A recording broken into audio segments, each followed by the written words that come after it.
Hey everybody, and welcome to my video on the Demolitionist from the Jaws of the Lion board game and now DLC for digital Gloomhaven. Just quickly before we get started, I have now created a Patreon page over at patreon.com/BanishedQuest. If you'd like to support the channel, get early access to some of my videos and also get some discounts off of some merch, because I now have a merch store too, then it's a really great place to do it and somewhere where you can help kind of support the channel as well. Go over to mandatoryquest.com if you want to check out the merch store, and also all the links for the Patreon, the Twitch and everything are all there as well. Okay, we got a lot to talk about. Let's get into the Demolitionist. So the Demolitionist, a small quattro that likes to blow things up, set bomb traps around the scenario, push enemies around a lot, and also push them up against walls and get bonuses for dealing with walls. This is a character that has been tweaked and reworked quite a bit for Gloomhaven Digital. That's because in the Jaws of the Lion physical campaign, the scenarios themselves could be designed in such a way that they can make sure there's plenty of obstacles and walls and things for this character to interact with, because you interact heavily with obstacles with this character and with walls. And unfortunately, that's not always going to be the case when you look at the wider kind of Gloomhaven scenarios available. So this character has had quite a few tweaks. We will get to those tweaks as we kind of get to them. It's to do with the cards. So once we get to a card that actually has a tweak, we'll talk a little bit about the tweak, why it's tweaked, if it's better, if it's worse, and what you would like to do. The main functional thing that I will just address right away is that rubble tokens were a thing in Jaws of the Lion. This was a little token that the Demolitionist had to put over an obstacle once she'd kind of blown it up.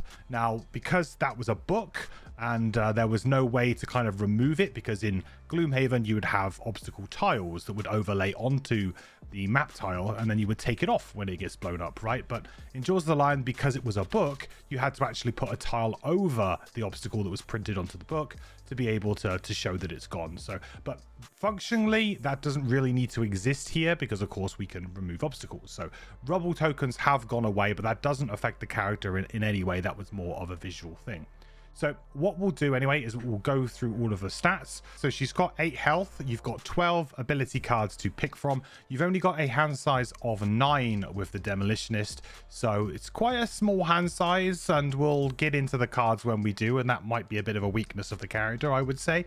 Difficulty medium and roll melee damage. You do have a bit more range than I think that might give off. You are a little bit of a hybrid character. Once you get leveling up, you do have some good options, some good ranged options for sure. But I think melee is definitely usually where you're at, especially early on.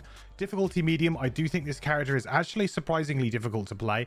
It might appear to be quite simple, but you really do need to pick your spots, know your combination of cards. You have a couple of elements to use. You have fire and earth on this character that she uses. You have to make sure that you're generating them and then using them on the subsequent turn and stuff like that. There's a lot of kind of go early, go late. This character doesn't have fantastic initiative, but does have a couple of earlies and has a couple of late. So it has a little bit more of a spread than, say, some other starting characters like the Hatchet, for example, who has a very kind of narrow set of initiatives. You do actually have a good set of some earlies and some lates, although they're not super early. So what does the game think the strengths and weaknesses are? So the strengths, many direct damage abilities to smash through shields. Definitely agree with that. We've got a good suite of abilities to be able to do that. Access to abilities with stun. Yep, very good. This character has quite a few stun abilities that are quite strong and you get access to fairly quickly, so that's always good. That's always a win in my book as somebody who really wants to play high difficulty. I value stun over pretty much everything else, so yeah, that's always important to see. Great at affecting the combat area, definitely. Really good at both pushing the enemies around onto stuff like traps and hazardous terrain, but creating traps herself, but also destroying obstacles, even creating obstacles in some cases, which will allow you to certainly kind of create yourself sometimes some safe space away from enemies, or to limit the enemy kind of focus options. Weaknesses, small deck size, definitely. 9 cards I think is pretty brutal on this character, and we'll get into that. She's definitely, for a character who is a melee damage dealer, I think that having the smaller hand size is a little bit rough here. I think that compared to maybe some other characters like the Scoundrel, for example, who is very good at melee damage, a bit more reliable than the Demolitionist.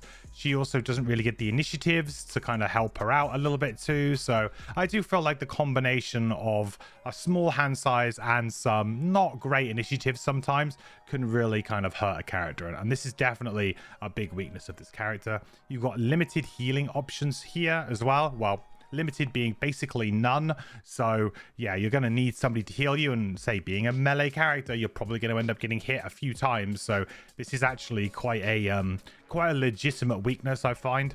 And their gloves aren't the most practical everyday attire. Well, I kind of disagree. I think they look pretty awesome. And in terms of like the way that the character looks aesthetically, another very, very strong character. I think all of the Jaws characters aesthetically look really, really good. So yeah, maybe this one might even be my favorite. I'm not sure. I mean, I really like the hatchet too. They're close. I think both of these are damn cool. But another big weakness that I want to kind of raise people's attention of right now is that if you're playing this in digital, we don't get to control enemy focus when it comes to ambiguity. So this is something we've talked about a little bit before if you've watched it in my other videos, but essentially if there was a 50-50 choice of where an enemy would go in the board game, the players would decide where the enemy would go. And this character in particular, there are some positions where you'd be like, I really wish that enemy would go there to be next to a wall, or I really wish they would go there to be next to an obstacle.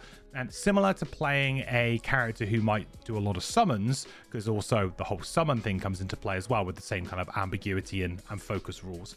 I feel like she suffers in the same way because of the fact that she cannot get those enemies to maybe just move to that hex that would be really advantageous to her. And sometimes she gets unlucky. And there are definitely ways that you can mitigate this, and we'll go through that. And there are things that you can do. But I do feel like that is a particular weakness that digital has over the physical game because of the rule set that's in play. Okay, enough with the stats. Let's get into the starting cards. So at level 1, here are the cards that I suggest picking, highlighted for this build. However, I do feel like there is a lot of flexibility with this character on the cards that you want to take. I think there's a lot of very slim and marginal choices here that will just come down to personal preference, really, on the way that you like to play, or potentially the difficulty that you play on, or potentially the characters you're playing with. If you've got complementary characters, maybe you want to go a slightly different way. Or, for example, the scenario itself, because this character works a lot with obstacles, and so there's going to be so many different scenarios, and you're going to be probably considering swapping cards out all the time. There's also some changes here to some cards which we will go through when we get to those cards, and I will try and put up on screen the original version so we can have a very quick discussion on kind of what the differences are and how that might affect how you would play. But realistically, we're going to be angling this from these cards that we have here in digital. That's the real steer for this build as we go forward.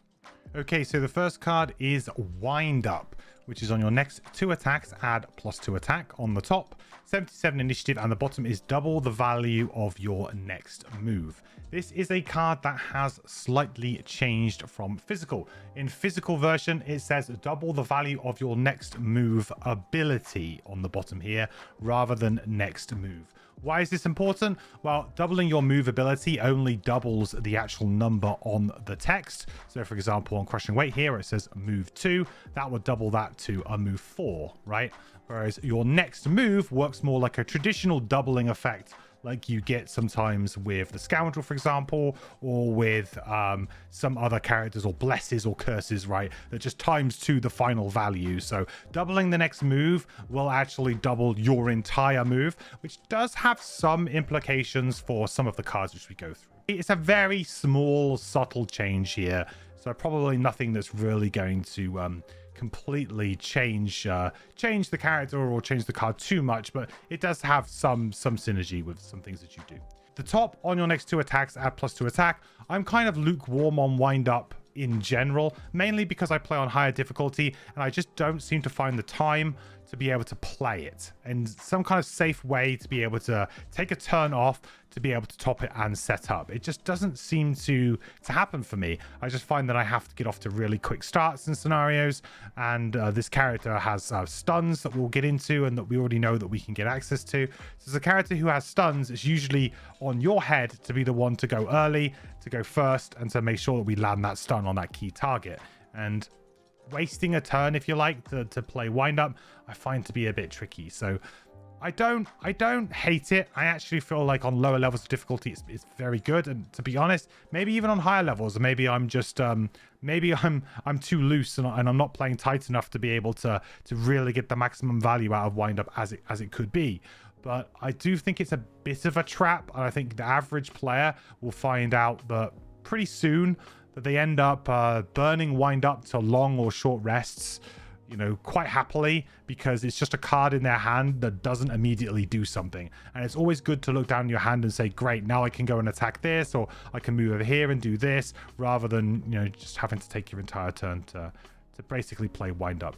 Now, I will say that there are some good combos with both halves of this card that we will come up. And if you do go hard on those, then maybe wind up improves somewhat. But I also don't really like the idea of trying to make a bad card good just by having to take a whole turn to do that, right? I don't mind having to play an ability to make something good.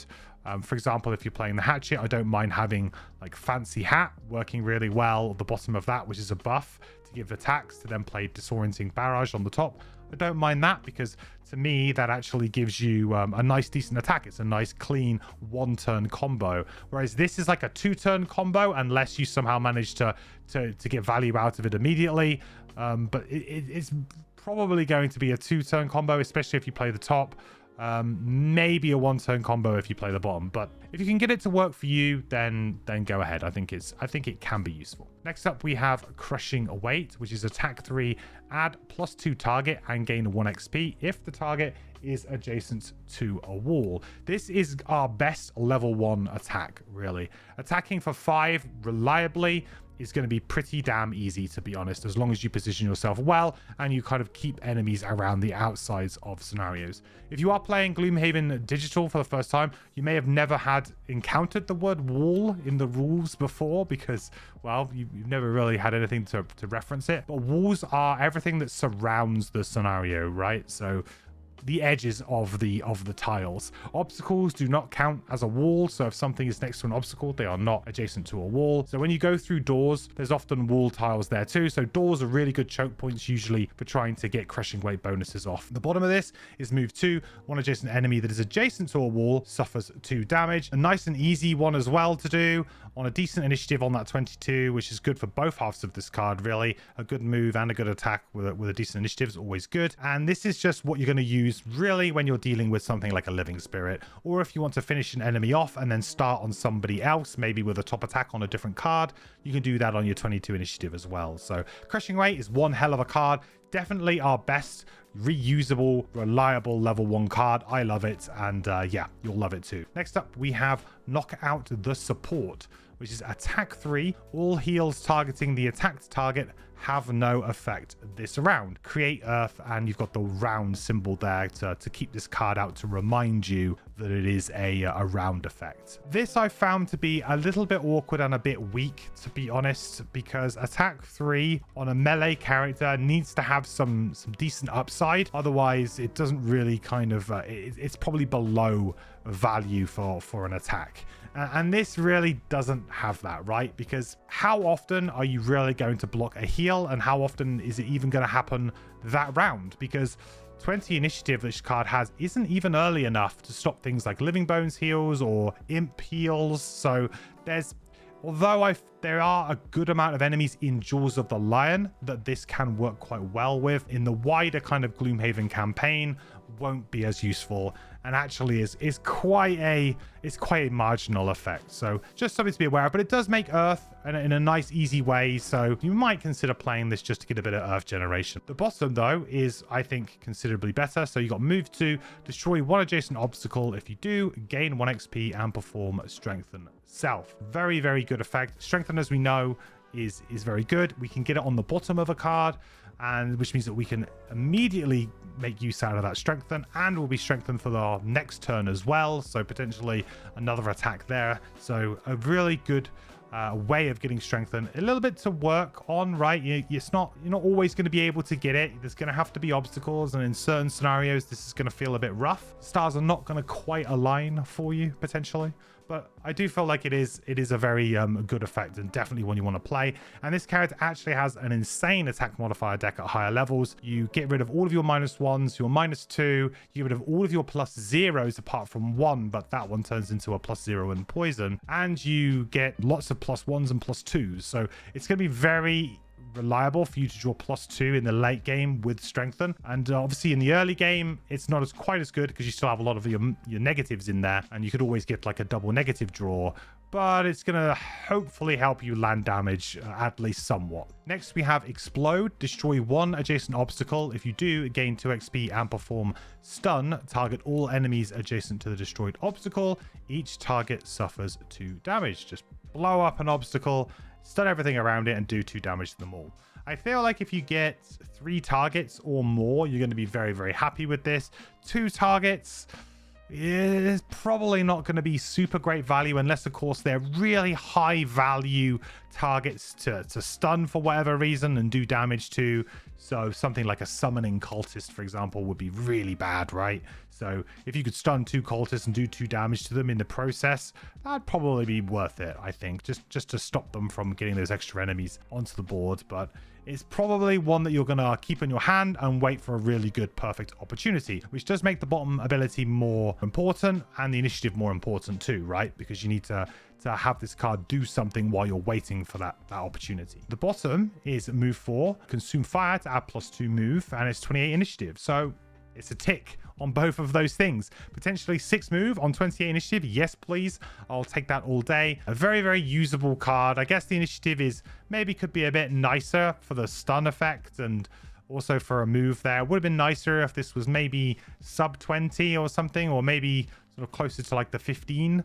But it's still usable. It's still pretty good. And yeah, you're never going to turn down this amount of movement. No character would ever turn it down. Next, we have Implode, which is a card that has changed with the Gloomhaven digital version. So I will put up an image here now of the original version of the card from Jaws of the Lion. So if you're playing with that, and we'll go over it real quickly. So the top of this is attack 3, consume earth to get +1 attack and muddle on the top there.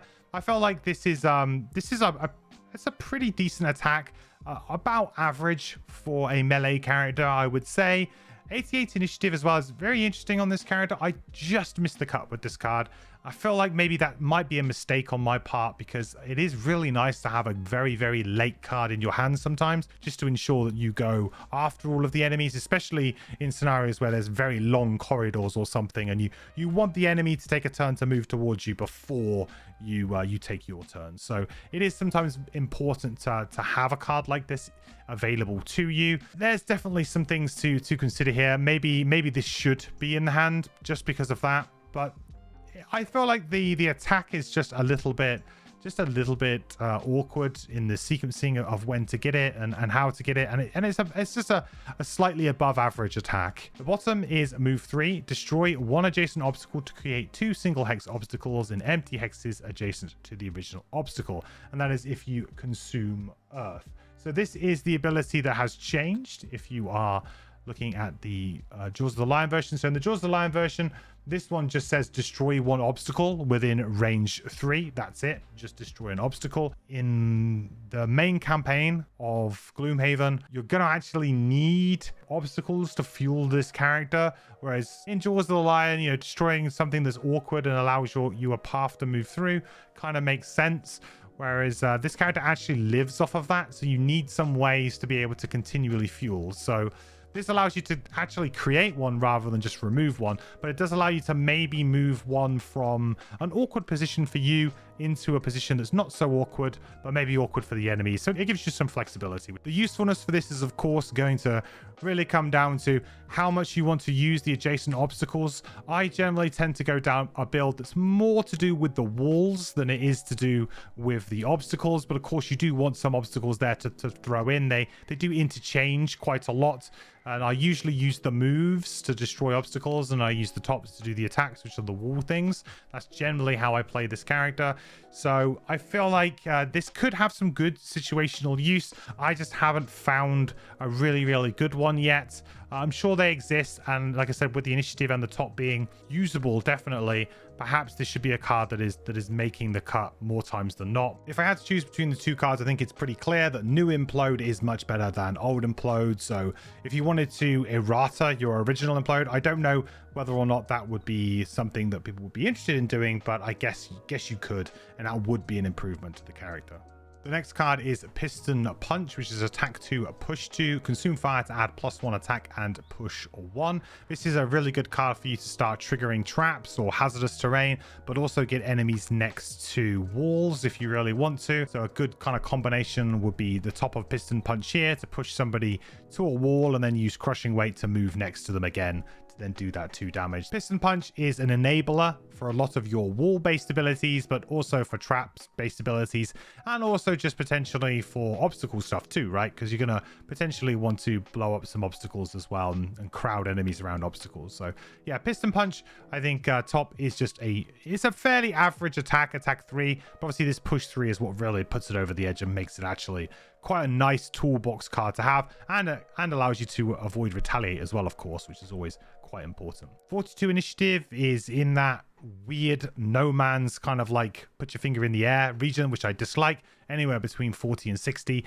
I generally dislike, just because you have very little control over what will happen around you, and then you'll be in a position where you still could get hit before you go, and also you could still go before an enemy and then they could still hit you. Stun on the bottom here is target one adjacent enemy and consume earth to add poison to that stun. So we got a premium CC effect here in stun, which is obviously going to be where me and many other higher difficulty players will gravitate towards, because, well, stun is really just necessary to play the game sometimes on higher levels of difficulty. You really do need it to lock troublesome enemies down. Being on the bottom, though, means that it's going to be harder to land right, because you're not going to be able to move and then stun. You're going to have to be in the right place, and the 42 initiative means you will have to pair this probably with a early initiative to be able to guarantee the stun on the enemy that you need to that turn, unless of course you decide to go late, I guess, and see if an enemy comes close to you. Yeah, I would say that it's a bit of an awkward initiative for the stun, because you're going to have to make a decision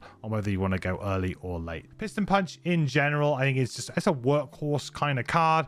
You're always going to take a card that's got the word stun on it, pretty much, as long as it's not just stun and burn. But a reusable stun is always going to make the cut. So very, very easy pick. And the top is actually going to be quite good at enabling some of our other abilities and things we do too. Next card is Explosive Blitz, which is attack 2, range 4, create fire, 19 initiative. Nice simple ability there.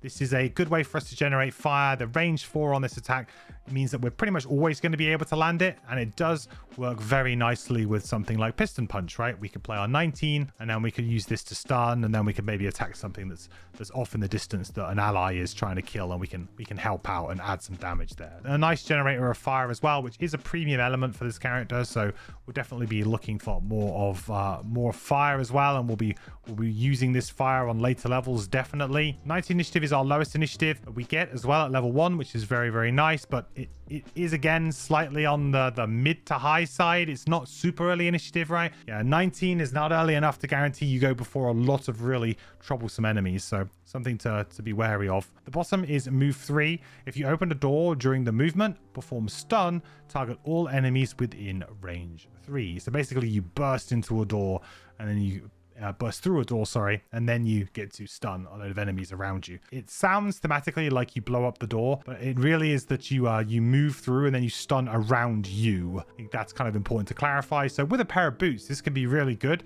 because you can make a big movement into the middle of the next room and stun a lot of stuff in the process. So quite good. The only problem with that is that you're going to be giving up your best initiative on 19 to do so. And also you're going to be putting yourself potentially in a dangerous position for future rounds, right? Because you're only stunning them. They're going to come back again on the next round. So I feel like it's a very all-in way of opening a door. I like all-in door opening plays, but usually followed up by a bunch of damage. And this character isn't going to be able to do that, because you're going to be then straight onto something like maybe a 22 initiative is your best initiative to play afterwards, and there's a fairly good chance in certain scenarios that other enemies will go before that. So yeah, it feels a little bit risky to me, when perhaps just moving obstacles around or creating obstacles and traps might be a cleaner and easier way for you to open doors. Next up, we have the big one, which is attack 3, range 2, on a huge AoE, create fire, earth, and 1 XP. So here's your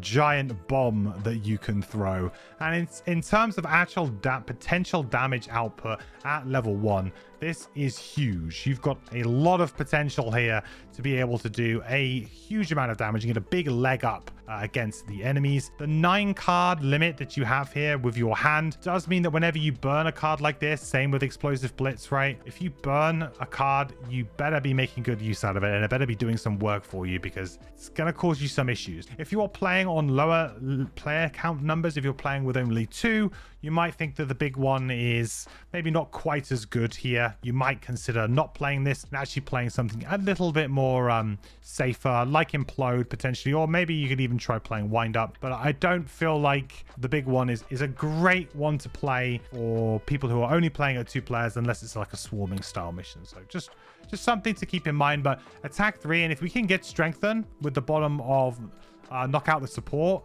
this could be a really, really good attack, especially once we get a few levels. So I'm a sucker for a big attack, and that range 2 as well. Don't be afraid. That range 2, it's long enough. You don't need to worry about that. 37 initiative is pretty bad really overall, but I guess it's okay for, you know, sacrificing. You got a bigger top on the attack here. The bottom is move 3, destroy 1 adjacent obstacle. If you do, gain 1 XP and perform bless self. So this is actually a pretty nice ability right here. Just a move 3, which is always going to be pretty useful, and potentially we could get a bless along the way. Now, out of the 2, I do feel like getting the strengthen is going to be better, right? But if you can play that for a little while, get a couple of blesses in, right, and then find an opportunity to, before you play the big one, get your strengthen going, right, then play the big one. Hopefully you can draw some of those blesses. So it might be like a, you know, self-fueling card in a way. You know, use the bottom for the first room or 2 or room and a half. Get yourself into a good position to then be able to play the top. It's a big effect when you hopefully you've got a nice loaded deck. Next up is 1-2 punch, which is attack 2. Then attack 1, add push 2, muddle, and gain 1 XP if this attack targets the same enemy as the previous attack ability. So you can attack something for 2, then you get an attack 1, but if that was the same person that you attacked with the first one, you're going to get the push 2 and the muddle on it, which is okay. Attack 1 is very low, and this is the type of card here that would actually combo quite well with Wind Up. This is another card that to me is on the fringe of being cut, mainly because attack 1 is so miserable. All you need to do is draw one of your -1s and you've done nothing on that attack 1. And the attack 2 would also feel pretty bad if you do that. Of course, we can get strengthened, so strengthen does play quite nicely with multiple attacks. But I just feel like at level 1, your attack modifier deck is so bad that even with advantage, enemies sometimes do just have 1 shield, and it's going to be problematic for you. Keep that in mind. I do feel like this is one of the weaker attacks that we have at the moment at our disposal. 66 initiative is not particularly great either. The bottom is attack 1, loot 1. This is the type of thing that could, in theory, like with Wind Up, you could play the top of Wind Up, and then you could play this and attack for 3 with a loot 1. But you'd be doing that on such terrible initiative that you're going to definitely get hit. Just feels like a very risky play, not a particularly very smart play. I don't really know about 1-2 punch. I feel like out of all of the cards here, this is one of the ones that I'm like most low on in terms of cutting, because I just don't find it to be a great initiative, a great bottom ability, or particularly a good top ability. Looting is a bit more important early on in the game to try and get some loot just to improve your characters, and some scenarios will require loot cards, so there is that consideration too. But I felt like this is the one where I'm least sure about, and potentially maybe just getting a really late initiative like on 88, because I mean 66 is pretty late, but it's not as late as it could be. 88 will pretty much guarantee that you go last, which is nice. So maybe that would be a good swap for this, but it just about makes the cut for me at the moment, because I do like the push. I do think like that has use. Looting I think has a bit of use early level as well, just to make sure you can get stuff going. Yeah, but it's very close, and on a different day I might have just gone for Implode, to be honest. Next up we have Rubble, another card that has actually changed. Both the top and bottom has changed, so I'll put up the Jaws version of the card now. You've got move 2, jump. This movement may end in a hex containing an obstacle. If it does, gain 1 XP, destroy the obstacle, and perform attack 4. So rubble top I actually quite like. I think that this is an interesting ability, a way for you to be able to get an attack 4 off. You've got that move on the top as well, which combos quite nicely with wind up. You know, immediately when I saw this for the first time, I was like, great, we can use wind up with it, right? But I found that playing both of these together, the initiative's just too weird. In theory, you could do like a move 4, right? And then hopefully you'll be on an obstacle. The usefulness of this is really going to come down to, are there obstacles in the scenario? Yes. Are you going to be able to get to them? And is there enough of them? Yes or no? Then maybe we'll be playing rubble top, because of course otherwise this really does just do move 2 on the top, which is nothing. It really is nothing, unless of course you're trying to do a loop, I guess, in some way. But it's really it's very, very underwhelming. But if you can get that attack 4, then it can be something.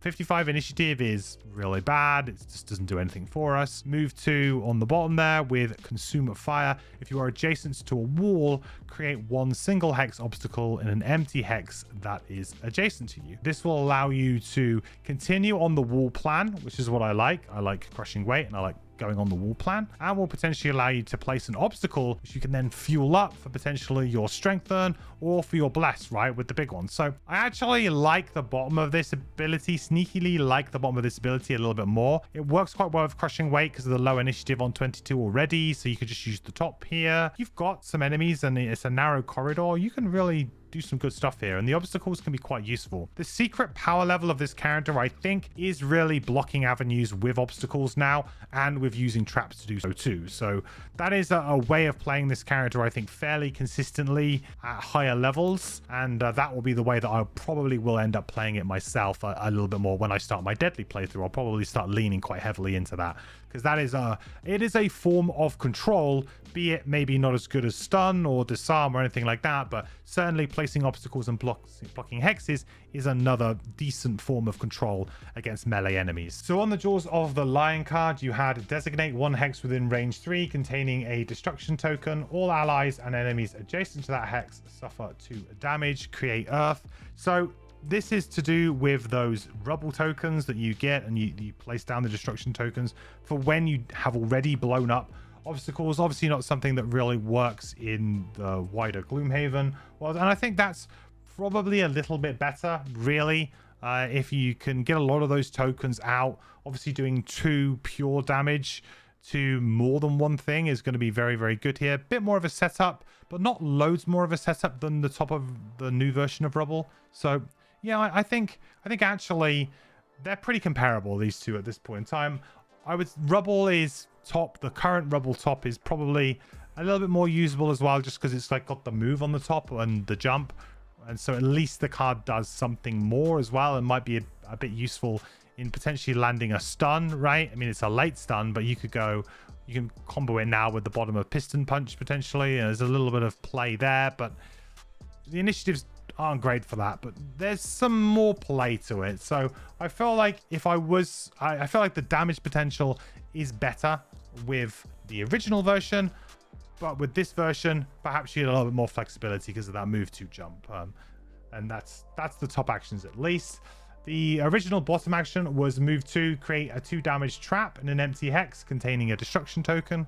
So similar again, there was a lot more of this destroying obstacles and then placing things where they were. I mean, it's a 2 damage trap. It's nothing crazy. Probably a little bit underwhelming, really. Creating a new obstacle is going to be much, much better, I think, just in general, because the potential that obstacle has to either deny damage you're going to take from the enemy or potentially enable one of your stronger abilities on a future turn, I think is greater. So I feel like the new version of Rubble Bottom is better, but potentially the old version of Rubble Top might be better because of like damage perspective. Next up, we have Level, another card that has been changed slightly on the top. So we have attack 3, add +3 attack and gain 1 XP if the target is an object with health. Now this is another new-ish thing. Some people will remember scenarios already. Maybe if you're coming from a digital perspective, you already know some scenarios where you have to kill some kind of giant giant object that's in the way. Like, you have to go and kill it. It's got a bunch of health, doesn't do anything, it just sits there and you just need to try and kill it, and it's a bit of a damage check type deal. Well, level is going to give you the ability to really hurt those and get those things dead really quickly. So this is a very, very, very situational top attack here. You will not want this on most scenarios, but if you see destroy an objective in the conditions when you load into a scenario, in the win conditions, then you might want to consider bringing in level. So yeah, that's one thing to think about. So I'll bring up the Jaws of the Lion version of level as well on screen. With the original version, it's just purely a very small changing with the wording, just to, I think, prevent any kind of issues maybe with the wider Gloomhaven game, where it said objective instead of an object with health. Not quite sure why that is, but I guess maybe there are going to be objectives that you could in theory just attack that have no health and then potentially get XP or something. Not quite sure exactly why it needed the name change, but I imagine it's just to prevent some sort of weird rules, clashes or questions maybe with other scenarios. The bottom of this is add +1 attack to all your melee attacks this round, and it's 61 initiative, which is, yeah, like late-ish, but not super late. It's kind of at the end of that meh sort of range for me, just about. just about. I don't think adding +1 attack to all your melee attacks is potentially could be quite good, right? I think you've got some good opportunities with like 1-2 punch. It's just that it doesn't combo particularly well at the moment with anything that we have low initiative wise, I think. So if we had something like 1-2 punch but on 20 initiative, then I feel like we'd be taking it a little bit more seriously. It would actually be quite a good little thing to play. But because of our current kind of initiatives that we have, we could play it maybe with crushing weight, but there's only a +1 damage, potentially knock out the support, +1 damage. We really need some more multiple attacks maybe. This will definitely be a card that a particular scenario you're going to bring in, or if you want to try and exploit a particular combo, maybe you might try and use the bottom a bit. So last but not least, we have Lobbed Charge, which is create 1/3 damage muddle trap in an empty hex within range 3. It's the final card that we are taking. This is kind of traps starting to be done right. Traps have always been a very awkward thing to get working in Gloomhaven. Mainly they require too much setup, or it's too difficult to get enemies to move through them. Now with this being a range 3, that gives you the opportunity to potentially throw it behind an enemy that you might be sort of dealing with right now, and then on a future turn you can push them straight into it. So it just makes that range 3 is actually really important here and makes this a much more playable. And of course the 3 damage is direct damage. Muddle is a nice little extra effect to have there, and of course creating fire, very easy way to create fire as well, is always a good upside. This is another card where honestly I could see this maybe going away and maybe swapped out for something else. I like playing with it because it gives me lots of flexibility to be able to place obstacles and then place traps next to those obstacles to then really narrow down the amount of space that the enemy can move into and really mess around with their focus, right? To try and really control the enemy in that way by manipulating the battlefield and the number of hexes they can go to, rather than using stuns and hard CCs, which you still have some of with this character. But yeah, it's another kind of angle of attack that you can take. The 52 initiative is of course bad and very awkward, so this is something that you could potentially do on a really late initiative though, I guess, or on a nothing initiative. Like if you're behind your team, going on 52 initiative with an ability like this is not terrible. Probably a good chance an enemy might move forward, but you might want to go late, then follow up with an early push to use it straight away next turn. The bottom here though is kind of interesting. Move 4, choose one adjacent enemy.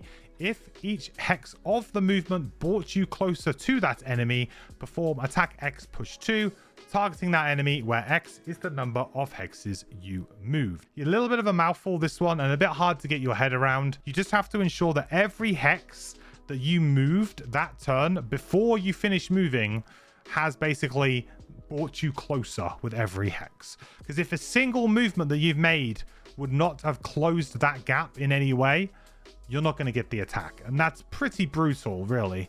You can combo this with boots, which works really nicely. You can also combo this with wind up, which also works very nicely. Double the value of your next move and then just absolutely move a bunch. But in theory, this is probably going to end up being something like an attack, maybe like an attack 5 or 4 or 6, somewhere in that region. probably not going to be much more than that unless you have a super long corridor and you can just run all the way down the corridor in a straight line. It's going to be quite difficult to get huge attacks out of it, but you know, for a burn ability to just get you into the right position and perform an attack, potentially allows you to then use a nice top action to attack them again as well, or potentially push them into a trap or something. Like, I feel like this isn't a bad burn. It's probably a bad burn in terms of like burning it early, but in terms of a late burn, you need to just get up to an enemy, or you need to get into a good position, or you need to kill an enemy really quickly. This is decent. This is actually pretty decent, I think. Again, this is another card though that on any different day or any different scenario, I might consider dropping out. If you can't use the push abilities and manipulate the enemies into going into these traps, then of course this is a card that does absolutely nothing. So you do definitely need to be careful with that. Okay, so there we have it. There is level 1. I do feel like there's a lot of different options for players here and potential to maybe use cards like Wind Up or Implode or even Level when the scenario fits. So there's a lot of flexibility here that you can go for. I know usually at this point I would put up the level 1 cards from the board game version, but considering that this build is using the new cards from digital, I feel like that's pretty disingenuous for me to do so, because I wouldn't want to recommend a completely different build and it doesn't quite work as we're going on with the cards that we're swapping out. So yeah, this build is gonna from now on really gonna function more on the digital version. Well, we are already, but it will really focus on the digital version.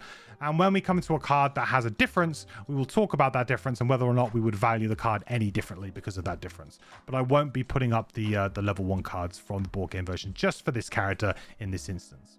Okay, so I've had to jump over to the Guildmaster mode in order to do the rest of this guide. So ignore these cards. These aren't the ones that we've obviously got selected. If we go to the new cards, then we've got Robotic Enhancement and we have Crash Protocol. So Robotic Enhancement is 33 initiative, attack 2, stun. Yes, please. Thank you very much. Please and thank you. We don't need to read the other card. I mean, this is everything that you want in a Gloomhaven ability, really.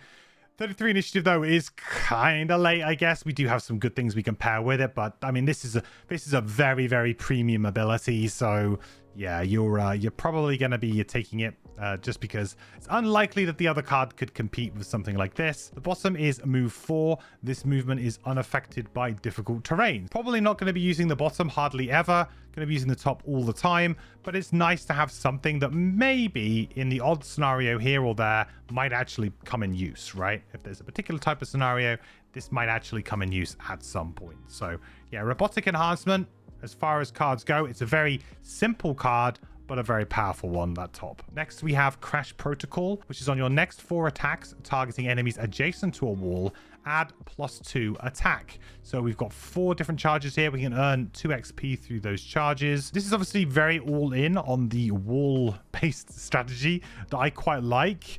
I mean, it's a decent amount of damage, right? Over the course of it. It's 8 attack, basically, that we gain, which is pretty decent. The only downside to this is that sometimes you might not be able to pick and choose when you want to do it, right? If an enemy's on 1 health, but they're adjacent to a wall and you've got this up and you attack them, then, you know, you're going to kind of maybe waste some of that damage. You know, you're going to overkill a figure potentially. But, I mean, as far as buffs go, it's not too bad. I will say that I feel like, again, this character with the 9-card hand, you really have to pick your burns, and this might be just a little bit too greedy in my opinion. It's not bad by any means, and if we had a few more cards, maybe if we had 1 more card or a 10-card character, maybe we would consider being able to carry a card like this. 74 initiative, it is late, so it's a usable late initiative. You've got move 3, jump. With each time you enter a hex containing an obstacle with this movement, destroy that obstacle and add +1 move. And we could consume earth for all enemies moved through to suffer 1 damage, which is kind of cool. Meaning that we don't necessarily actually have to use the whole obstacle thing, right? We could just jump through 2 enemies and then come off the other side, and we've done 1 damage to each, which is not too bad. It's probably a little bit weak because it's more situational in that the enemies would need to be close together.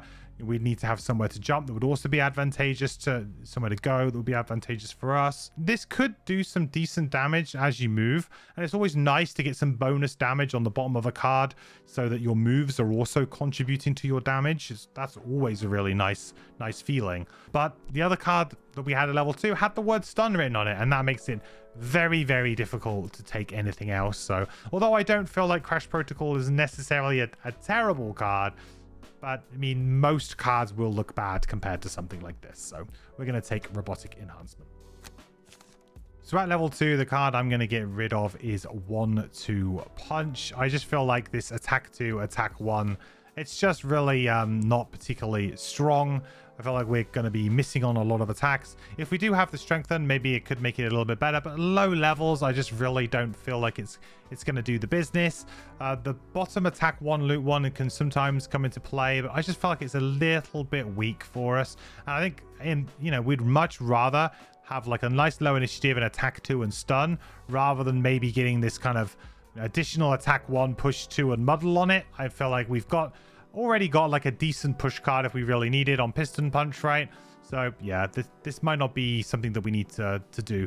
You could also get rid of maybe Lobbed Charge instead, if that was something that you were considering that you weren't having much fun with this. But like I said, I'm trying to play around a little bit more with obstacles. I'm also intrigued to try and make obstacles a little bit better. So I always lean towards obstacles and traps as a way of controlling the enemies, and it's always tickled my fancy to try and get traps to be good. So yeah, I like Lob Charge. I'm really trying to make it work, and I've been having some relatively good success with it, with blocking enemies up. So I'm going to be swapping out 1-2 Punch for a Robotic Enhancement here, but actually I also feel like Lob Charge is probably a pretty decent choice here too. Okay, on to level 3. So at level 3 we have Fire Bombs and we have Nowhere to Run. So Fire Bombs is attack 2, range 4, target 2, a create fire, 24 initiative. That's a nice early initiative. This is kind of like an upgrade really, right, on the top of Explosive Blitz. Just being able to get an extra target in there, and that's it, just an extra 2 damage. This is obviously like a very good value attack in general. Range 4 will mean that we'll be able to hit it, and we should be able to get 2 targets very comfortably. And yeah, this is just a good value attack. Works very well with Strengthen, of course. Would work quite well as well with Wind Up, even though we're not playing it. I think it's always good to kind of keep Wind Up in mind, because this would allow both of these to be attack 4s, of course, if you can play it at the right time. I just don't find myself with that time, but it's absolutely a dream that can be lived. So Fire Bombs, a very good value top attack here. Good for pretty much any character would take something like this, I think. And at 24 initiative is actually quite early for us compared to some of our other initiatives. So yeah, we quite like the look of that. The bottom is move 2, destroy 1 adjacent obstacle. If you do, gain 1 XP and all enemies adjacent to the destroyed obstacle suffer 2 damage. Nice. So here we have a non-burn way of destroying obstacles and directly doing damage to people. Now this is also a really good half of this card, because when we have things that will allow us to potentially make obstacles in interesting places, if you're using the bottom of rubble, for example, we'll be able to trigger this. And that 2 damage, without the stun, right? We've got, a stun effect here that is tagged on, and it's a burn. So it's basically as good as this, except we're able to move, and we don't have to burn the card. We don't get the stun, but we don't have to burn the card, but we can do the exact same amount of damage. So this can be a really good way of finishing some enemies off, and could be a really good way of dealing with living spirits. So Fire Bombs, I think, is actually just a super good value card from top to bottom. Very usable, very flexible, probably a good addition when we'll go to Nowhere to Run. But I'm talking about Fire Bombs in high praise, and there's a good reason for that. Next we have Nowhere to Run. So this is attack 4, add +1 attack for each wall hex, obstacle, object with health, character or trap adjacent to the target. So that's a lot of text. I mean, adding +1 for a wall hex, I guess there's a chance there might be 2 wall hexes, so that could be +2. It could be maybe an obstacle, and maybe that might be another one. So potentially this could be attack 7, and then maybe there's another character like 8. It's like we're getting into like, where's the ceiling for this? I mean, I feel like the floor for this is going to be something like attack 6, right? It's not going to go lower than that. And the ceiling is, you know, could be way up on like 9 or something. But it's a burn. It's a single target attack. It's very risky. It's a top action that's a burn. It's going to need to do something more than this, in my opinion, for able to make it in a hand with only 9 cards. Like, it's okay, I guess, if you were going after a boss when they were in a really bad position where you had lots of these buffs, lots of these things were happening. Yeah, it would probably feel pretty good, especially if you're strengthened and you draw times 2. Feel really good. But is it going to do anything most scenarios? No. And is it going to just be stuck in your hand? I think so. So the bottom is move 3. Move an obstacle adjacent to your starting hex to an empty hex adjacent to you. So bring along a friend. You can drag an obstacle with you or teleport an obstacle. I'm not quite sure how she does that, but pushes it maybe with her fists. But either way, we get an obstacle to come along to the ride for us. Kind of interesting. Does actually work really well with the bottom of fire bombs potentially, right? We could get it into an advantageous position, and the next turn we could fire bombs bottom and get it to blow up. It's a bit too situational, really. Both halves of this card are just a bit too situational, to the point where I'm not sure when I'm really going to want them, how I'm going to use them. And especially when you're against a card that is just good value, and you know that more, you know, often than not, you are going to be able to find a position to play either the top or the bottom of this very simply, and it will do something and it will be good. Whereas you're looking at nowhere to run and you're thinking, well, I can't play the top, you know, because it's a one-time use, so you're probably not going to be playing the top early. You're probably going to keep it and try and find a good spot for it. So then does the bottom carry the card and make it something you could use all the time? Oh, I don't think it does. Move 3, make an element, is playable for characters who rely very much on an element. And being able to just do a bottom move, create an element to set up an element consume on the next turn is useful. So there is that too. You could ignore the middle part of this card and just read the move 3, create earth. I think that's reasonable, but you're comparing it to fire bombs, which seems to be very good. Yeah, we'll just do a lot. So fire bombs is a pretty easy pick for me. I will briefly touch on the other version of Nowhere to Run, which I just missed in that card section, but Nowhere to Run is a card that has actually changed. The bottom effect of this is different in the original board game. So in the original board game version, it is actually move 3, move 1 adjacent trap to an empty hex adjacent to you, create earth. So it's actually a way of moving traps around rather than obstacles. Seems like a very simple change with the change from trap to obstacle, just to enable this character a little bit more. But as I say, it's a shame that it's the opposite of a very strong card, but I guess that was the kind of intent there. So if you are playing the original version, this is actually move a trap rather than move an obstacle, which I think is reasonable for Jaws of the Lion content, but obstacle is definitely going to be better for main Gloomhaven content. So the card we're going to swap out for fire bombs here is going to be Lobbed Charge. As much as I love it, as much as I absolutely love the traps, and I'm trying to use them, I feel like now the 3 damage thing will not scale into higher levels either. It works quite well at early levels, but as you start to level up, that 3 damage, although it is true damage, still won't be as good as just pushing an enemy into the traps provided in the scenario anyway. So it becomes less worth it for this kind of thing. It's one of the problems with traps, is that when they put a damage value on here like this, a specific damage value, it means that often, especially if you play on increased difficulty 2, the traps already in the scenario are much more tasty for you to try and push enemies into. So Lob Charge is going away. We are going to miss the bottom attack here, which was always a bit spicy and always quite nice to try and pull off if you found a good opportunity. So that is a measurable miss there, I think. But yeah, fire bombs is just all around a more usable top, much easier to use, and a very good bottom as well. That's reusable too, non-burn. So that's always good. Okay, on to level 4. So at level 4, we have Remote Detonation and Extra Fuel. Remote Detonation is destroy 1 obstacle within range 4. If you do, perform attack 2. Target all enemies adjacent to the destroyed obstacle. consume fire to get +1 attack. Kind of similar to explosive punch, I guess, on the crack art, but it's a non-burn, so that makes it a little bit better, and it's ranged rather than melee. The range 4 is a really decent amount of range. It is a ranged attack technically, the way that this is worded, so bear that in mind if you're thinking, oh, we could combo this with a melee item. No, this is a ranged attack because of the word range does exist inside of it, which then turns it into a ranged attack.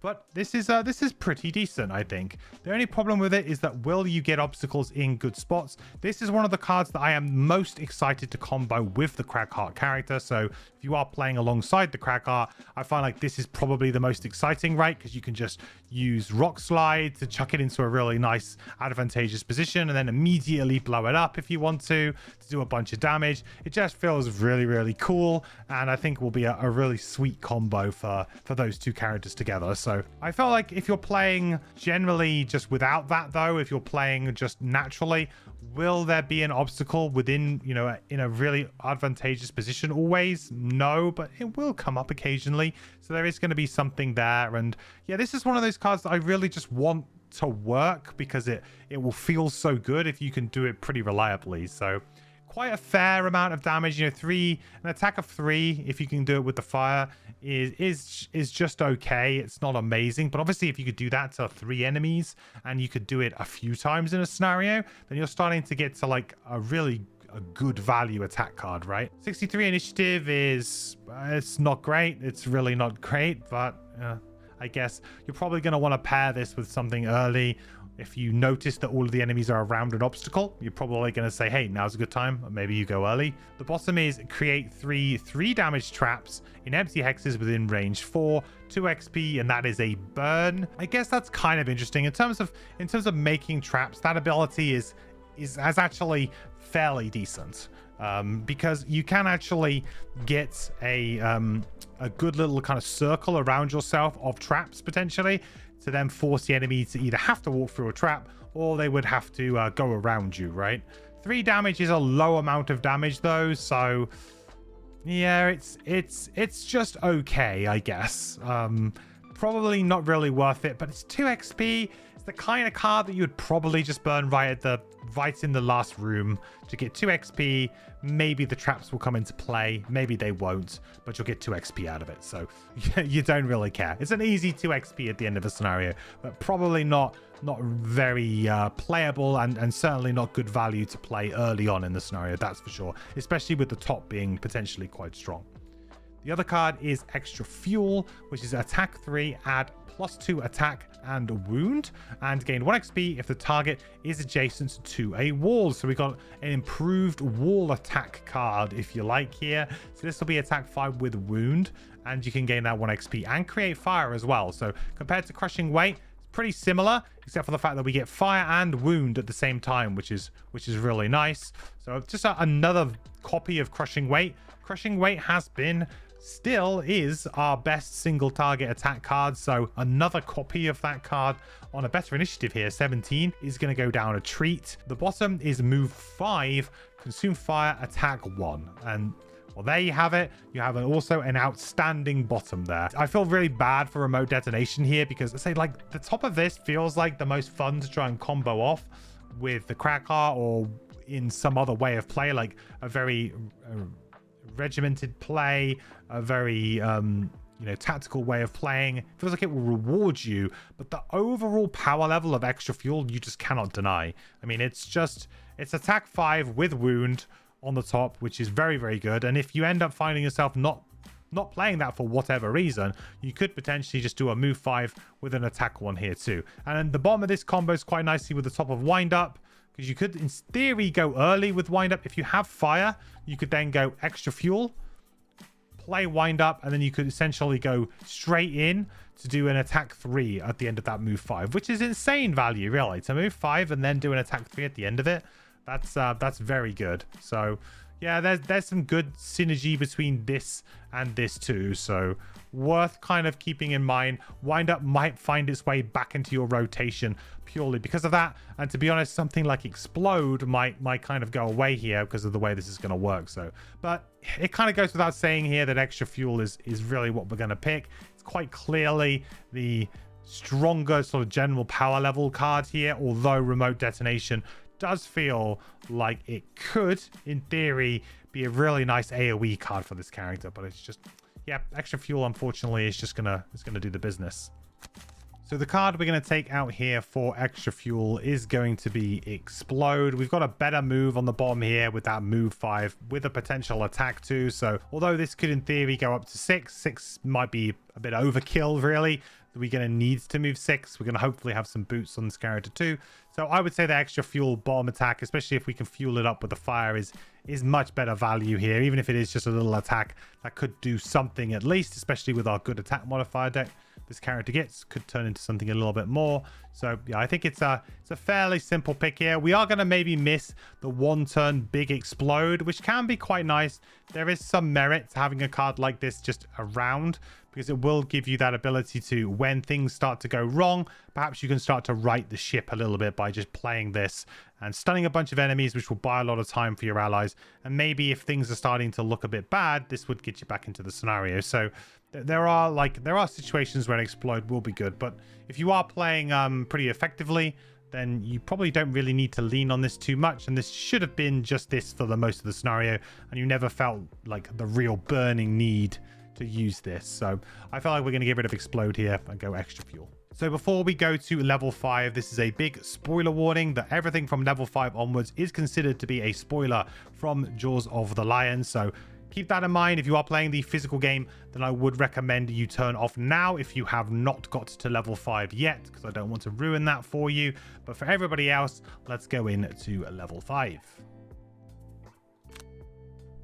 So at level 5, we only have one card, and that is true for all of the Jaws of the Lion characters. So if you're seeing this for the first time and wondering, where the hell's my second card? Well, all of the Jaws characters only have one level 5 card, and that is because it's really a defining card of their character, and it's kind of one to really build around, and it's very unique and special to them. It's kind of like their kind of core mechanic, if you like, or one of their hallmark cards. So we have mech suit for the Demolitionist here. We can suit up in our mech. The top action is your current and maximum hit point values are increased by 5. So heal 5 and just increase your top by 5. Recover all of your discarded cards and then shield 1 2 XP. Now this is different to the physical version, which I will put up on the screen now for you guys to see. 80 initiative is pretty late here. The bottom is move 2, attack 2. If the target is adjacent to a wall, you may create one single hex obstacle in an empty hex adjacent to the target. Now, mech suit in general, I think is quite an interesting card. I think the top does actually do quite a lot for this character, especially if you play on lower difficulty levels, because you are going to get beaten up. And unfortunately, as a character who doesn't have a lot of health to begin with, is a melee character, doesn't have the earliest initiatives, doesn't have necessarily the latest initiative, doesn't have that good interplay, you're often going to find yourself in trouble. Now, mech suit is kind of like the card that answers that for you.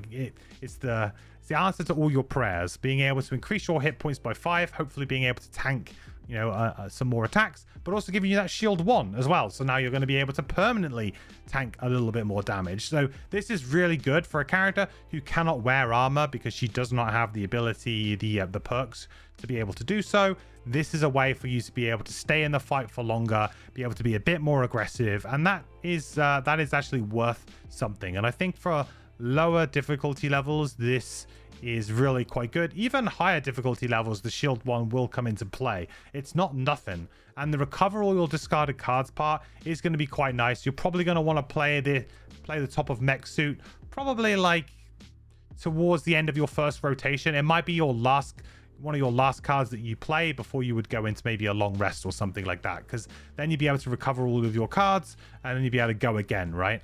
I think like that's pretty cool without having to necessarily rest, and gives you a bit of longevity as well because of that. So mech suit top is very interesting, powerful.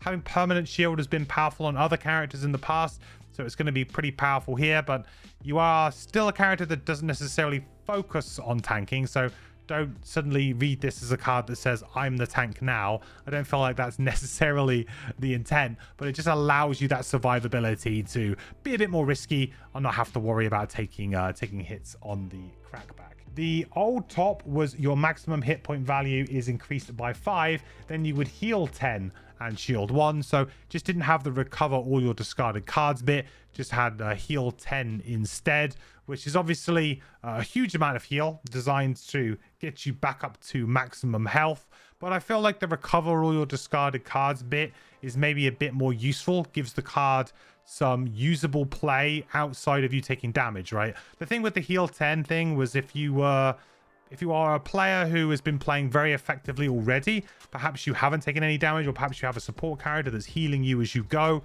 the heal 10 would have done nothing. So at least with this change now, recovering all your discarded cards, if you are absolutely destroying a scenario, doing really, really well, you're going to have the option to just get all your cards back, which is super, super useful. So yeah, I like the fact now that the top is a bit more just useful in all parties and in all situations, whereas before it was maybe just all about that heal, and potentially that heal could have gone to waste.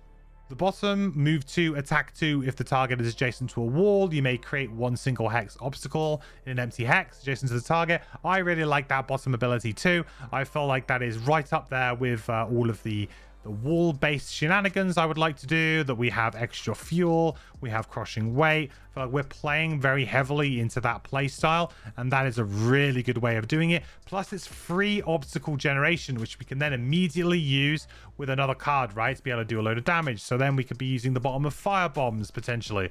Like, it gives us a lot of things we can do. Now obviously it will be a single hex adjacent to the target, not necessarily where you exactly want it, so it's not super flexible, like you can place it anywhere, but more obstacles on the board is going to be good for you as the Demolitionist. So I'm happy to see it, and that will be a big thing. And I think, to be honest, I will probably play the bottom of mech suit for the most part, and then maybe at some point where it becomes like, now we just need to get all of our cards back and do something more, mech suit will probably come online. But I know a lot of people will be tempted to probably play mech suit quite early, but that recover all your discarded cards bit I think is actually sneaky quite powerful, so try and get some good value out of that too. I forgot to mention that on the bottom of a mech suit here, it's actually moved to loot 1 on the original card, which is of course, you know, pretty underwhelming in general. You know, people are just going to play mech suit for the top. I feel like that was a wasted opportunity. When you only have one card at level 5, I do feel like it's nice to have a card that could be used for the top or bottom. Just gives you a bit more flexibility, because of course, you know, you're only getting one card, and so if it's one card that just says you now play like this, you're kind of forced into one build because one of your level ups was specifically designed around a single build, right? So yeah, the fact that they actually changed the bottom of this to be a usable ability rather than just move to loot 1, which yes, it can get you gold, but in terms of, you know, trying to make a build, you would never consider that card to be part of a build. So it's, yeah, I felt like they've done a really good job here of making that change. So getting rid of a card for mech suit I think is quite tricky here. We do have quite a coherent hand. That's one of the problems with low card characters' hands, is that you always kind of feel like you don't have space whenever you get a new card. You're thinking, what am I going to get rid of here? It's always a tough choice. I feel like with mech suit, personally, I'm leaning much more to playing the bottom, and then you're finding a spot to play the top when we can. So, you know, this is going to be a late initiative, hopefully move towards an enemy and create an obstacle for me type of card. I think mech suit combos quite nicely with rubble, of course, because in theory we could then immediately use rubble if we wanted to be able to jump onto that obstacle we've just created and get an attack of 4 off, which is quite nice. I feel like piston punch is one of those cards that the top is definitely underwhelming at this point in time. Just an attack 3, you know, push 2 or push 3 is it's fine, and it is something that we maybe need to have, and that's why I'm hesitant to get rid of it, because realistically we don't have any other push at this point in time. So if we were struggling to get an enemy into a wall, it was a big open scenario, and really we just needed to get the enemies towards walls or into a trap, or for whatever reason they're just not lining up in a way that's beneficial for us, then I feel like Piston Punch top at least gives you the ability to do that. And of course, that bottom stun has been an absolute lifesaver for us. So it's very difficult, I think, to give up Piston Punch. I'm leaning towards getting rid of Explosive Blitz here, just because it is it's a pretty underwhelming attack now, especially considering that we have Fire Bombs. The only consideration being that Fire Bombs also has a really good sort of bottom action too, so potentially we're playing the bottom just as much as we are the top, if not more. So, but the bottom of this is it's a burn stun that I said before I think is quite risky. It's fun to play with, it's quite risky.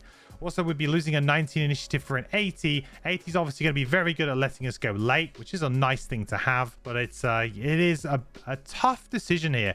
It really is a very tough decision.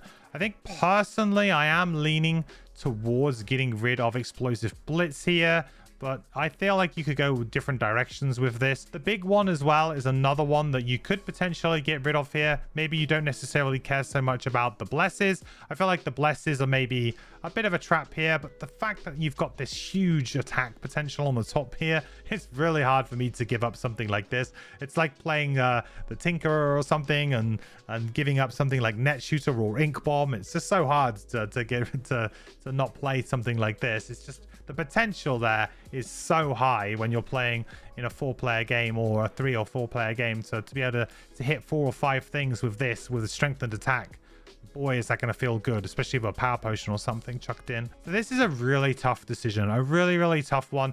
I think I'm going to get rid of Explosive Blitz here. I'm not even sure if that's completely the correct decision, and I feel like this is going to be a character that's going to need a little bit more tweaking as you go per scenario. So it's very hard for me to just say here, this is exactly the card that you should pick in and pick out. I do feel like you're going to need to address each scenario. And one thing that digital doesn't have, which I've said multiple times before that I would really like to see in the game, I know now that it's not really possible, would have been a little layout overlay of the scenario before you go in, just so that you could maybe see like how long the scenario was, like are they big tiles, are they small tiles, because stuff like whether or not you're going to be able to get lots of wall adjacency bonuses is going to come into play, of course, if you're playing like a big open scenario or not. So yeah, it's just another little small quality of life thing that I've said before I would love to have seen, but that's the swap we're going to make. But it feels kind of rough because obviously the 19 initiative is a very good one of our best initiatives, and I never like giving up something like that. But 80 initiative is one of our best initiatives going in the other direction, so it's like we're swapping a really good early for like a really good late. So it's a bit weird, I think, but I think I'm okay with that decision for now though. Okay, on to level 6. So level 6, we have Dust Cloud and we have Drill Fist. So Dust Cloud is attack 2, target all adjacent enemies, push 1, muddle, create earth. So it's a nice little AoE there potentially. You could target hopefully a bunch of stuff. 15 initiative 2, so you can go nice and early. So make sure you can get in and get the enemies before they get to do anything, which is good. The bottom here is move 2, destroy 1 adjacent obstacle. If you do, gain 1 XP and perform shield 2, which is also pretty nice. If you wanted to tank up, you've now got your options, huh? You got your mech suit and you got your Dust Cloud bomb. So you can go full tank with this if you wanted to try. I don't necessarily recommend it. I feel like it's more of a way of you just surviving, increasing your survivability, but possibly you could do it for a round. It might be kind of fun. So the top is a fairly low value attack for a level 6, right? Attack 2, but you are attacking all adjacent, so that could be quite a large AoE. The push 1 could be useful, pushing things towards walls or near to obstacles for you to be able to also capitalize on their positioning after you've done this as well. Muddle is a nice little added effect there too. I don't love Muddle, but I feel like whenever it's there, I never complain. So I think that the top is all in all a decent package. You have a good attack modifier deck. There's some good expectations. You could draw pretty well off this, as well as with the strengthen that you could get from knockout the support. I feel like this could be quite a good top attack. The bottom with the shield, I think, is something that you probably don't want to do lots of. It's probably not really going to happen because most of the time you have better, more offensive things to destroy the obstacles with, right? You want to get your strengthened, so then you can get the top of Dust Cloud, right? You want to use your fire bombs to destroy an obstacle to then do damage. So I just feel like there's some better cases, or maybe for me personally, the way I like to play more aggressively, I feel like there are better cards out there that use the obstacles. But you will maybe have some obstacles left over. So there is to say that there might be enough obstacles to go round, and that could be the case. So 15 initiative 2 is very good to do both halves of this. So quite happy with that. Drill Fist is the other card. Attack 1, attack 1, attack 2.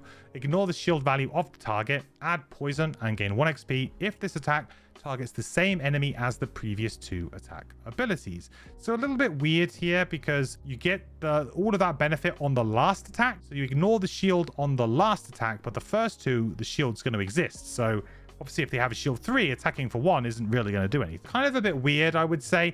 You do have a card like Wind Up that could increase that, obviously, to a +3. So you could do attack 3, then you do your attack 2. So it has a very nice combination with Wind Up, I would say. Aside from that, I feel like this is kind of underwhelming, really. I guess with your good attack modifier deck as well, there are good opportunities to play and kill a lot of little things too, like just ignore the last part of this card and just do 3 attacks and try and kill some things. I guess there's some potential for that, especially when you have strengthened, but probably the best you're going to do then is 3 damage.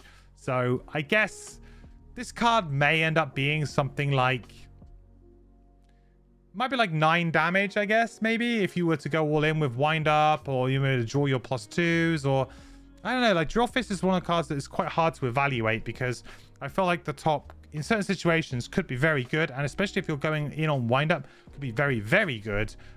But it's the setup and it's the right conditions and whether or not you can do it. And the initiative on this card as well is 62, which is obviously not great. It's not really late, not early, and it's just, yeah, kind of in that middle ground there. Move 2, you and all allies may ignore the shield value of target adjacent enemies this round, which is pretty decent if it was on a low initiative. So you will have to pair this with a low initiative if you really want your allies to benefit from this. Of course, you could just be selfish and just make it work for you, which might not be a bad use of it, especially if you're against something like a shield 3 or a shield 4 living spirit and you need to just kill it and you're going to kill it on your own. Then really maybe you don't care about the ally part of this. But if you were against some big golem or something that did have a bunch of health and a bunch of shield, then maybe you would care a bit more about getting your allies involved. So Drill Fist is an interesting one. It's clearly a card that is meant to be comboed off with Wind Up. But can I find the opportunity to play Wind Up? No, and I still haven't been able to. If you're playing in a 4 mercenary party, I honestly do feel like Wind Up is much more playable because you'll be able to have that space and that time to play. But when you're playing only 2 or 3, finding that space to play Wind Up is really difficult, especially if your other members of your party need to have their own Wind Up style effects, which, like the Hatchet does with the Favorite, for example, it can be tough. So between these 2 cards, I think it's really close actually between which one you would take. Like Dust Cloud might get the nod just for the low initiative here, especially as a melee character. It's just going to help you out a lot, and we have some okay initiatives, but this would be our lowest initiative potentially, so that has some good upside to it. And I feel like the top of this isn't a bad attack, especially if we could get strengthened. So I'm actually going to go with Dust Cloud. But in terms of shielding and stuff, in Jaws of the Lion, there is a decent amount of shielded enemies, so you will have some good use out of this, and that's a reason for that. Possibly in the main campaign as well, you might actually find that using something like Drill Fist could be a good avenue for dealing with the demon enemies in the main game as well. We'll say though that you do have a lot of direct damage anyway, right? You have a lot of cards that just allow you to do direct damage, like through stuff like Crushing Weight and what have you. So if your party is lacking a way to deal with shielded enemies, or you're still seemingly struggling to kill them, maybe Drill Fist is the right pick here. However, if you're dealing with them fairly well, I think you should go for Dust Cloud. I'm going to go for Dust Cloud here because I feel like I would like the early initiative, and I feel like the top here has got some good damage potential. Okay, so the card that I am going to get rid of here is going to be the big one, finally. It's a card that has been around for a long time, and I do really like it. I do think it's quite endearing, but it is a card that we always probably end up burning. So now perhaps we can burn something else. In fact, I don't think we even have any burn cards anymore, do we? No burn cards whatsoever. So now we're playing pretty much on max efficiency, I guess, apart from Mech Suit, which might eventually be burned. But I feel like this gives us some really nice, another nice early initiative here. And the damage potential of this over time could be bigger than the big one, right? You gotta see the bigger picture, if you like, with Dust Cloud. And yeah, I feel like this could add up to more. And this is a nice situational bottom too. And potentially moving 3 and getting the Bless is actually quite nice. And but when you're only attacking for 2, like that means it's just a 4. We've got plenty of attack of +2s anyway, so yeah, I feel like it's a pretty safe swap. Okay, on to level 7. So at level 7 we have micro missiles and we have insult to injury, or missiles, micro missiles. Attack 2, range 3, target 4, 16 initiative. That is a nice little spread attack there. Lots of micro missiles, definitely. Good name for the card. Being able to target up to 4 things. That range 3 might mean that you don't get all 4 all the time. Might end up being more like a target 3 sometimes. But to be honest, I feel like it's a pretty decent attack for a character with a small attack modifier deck that is good as well, weighted towards the high end. You've got a good chance here of flipping some good cards and this actually doing some pretty reasonable damage to these 3 or 4 figures. So yeah, decent. 60 initiative 2 can ensure that you go before the enemies. The bottom is move 2. Each object with health within range 3 will suffer 3 damage and create earth. So another way for you to potentially deal with the objects with health. So certain scenarios this will be really, really good. But the good thing about this card is that the top is actually pretty usable as it is. And if you maybe get to a scenario where the bottom could be useful, you've got it there. So quite a flexible card here at level 7. I do feel like it's maybe a little bit vanilla at this stage. Of course, we might be looking for something a bit more spicy, but you know, this it's a decent card from top to bottom, definitely, and could do some serious damage. The next card is Insult to Injury, which is on your next 3 attacks targeting enemies you attacked earlier in the same round. Add +3 attack. So this is 3 charges, so 3 XP is a burn. I do feel like this is a bit much. A burn just to get maybe an additional 9 damage. We have had other cards that we saw earlier that would do kind of similar amounts, maybe, wasn't it? I think we had Crash Protocol here, which was adjacent to a wall. I guess maybe a little bit harder to set up, but maybe not. I don't know. I just don't feel like the value for this is really here for a burn. Again, like 9 cards, we don't really want to burn any cards. The only card that I think we're going to be angling to burn at some point will probably be Mech Suit, but yeah, this is a tough sell for me, I'm afraid. I find this to be quite underwhelming, really, for what it is. Even if it had maybe an additional charge, I feel like that would probably be a bit of a problem too. I almost wish that this was maybe a supercharged version of Wind Up. Give it like 4 charges or something and make it you know, +2 attack or something as well, and maybe then you could do it. I don't know, maybe some kind of better version of Wind Up could be possible. But yeah, this ain't it, I don't think. No, not for me. The bottom is move 4, add Immobilize to all of your attacks this round. Now that is something that we could be very interested in. 64 initiative is not great, of course, so this really isn't probably a leading initiative style card. We could consume earth on the bottom of this too to also add muddle, which that seems a bit redundant to me, considering that Immobilize is used either to stop enemies from attacking entirely or from for ranged enemies to have disadvantage, which is muddle. So it's a little bit redundant to me. I guess maybe your ally might get attacked or something. Seems a bit strange, but realistically though, move 4, add Immobilize. This should get you pretty excited, because in combination with what we just took, Dust Cloud, this can actually turn into a really nice little crowd control ability for melee enemies. 15 initiative here too. We could move 4 into them, adding Immobilize to all of our attacks. Then we could attack them, immobilize everything, and then push them away so that they wouldn't be able to basically do anything about us and be able to come back towards us. So this could be a very, very clean 2-card combination to maybe deal with a couple of enemies. And I would consider doing this to just 2 or 3 troublesome enemies. If you could do this to just 2 bandits that were going to attack for a bunch, just push them away. I feel like that's a really good, you've done a really good job there. You've actually really helped your team out by doing that. And then obviously there's upside here of this doing even more. So I feel like the 2-card combination of Dust Cloud and Insult to Injury here has really got me going. And actually I feel like this could be the pick just purely for this interaction, because if you want CC, and crowd control is so important in the game, you've got some good stun already. This character could now turn into a pretty reliable character, being able to lock down an enemy every single turn, because we've got bottom of piston punch to be able to stun something that might be on top of us. We've got obviously robotic enhancement, which will allow us to just attack and stun something. And now we're going to have this nice little push immobilize combo at 7. So we're going to have some really good abilities at our disposal to be able to handle enemies really cleanly. And I really like that. I think that's a really nice thing for this character. Micro missiles is obviously a good attack here, and I usually do gravitate to these kinds of things, but with that one kind of that one combination that we have there, I mean, that could be quite good. Not to mention it could combo with piston punch if we really wanted it to as well, but probably still using piston punch for the bottom predominantly. But yeah, so there's some really good synergy here that we could play immediately with this, and it will make Dust Cloud like so much better. It really will make Dust Cloud so much better. So I feel like the pick here is probably insult to injury at very high levels.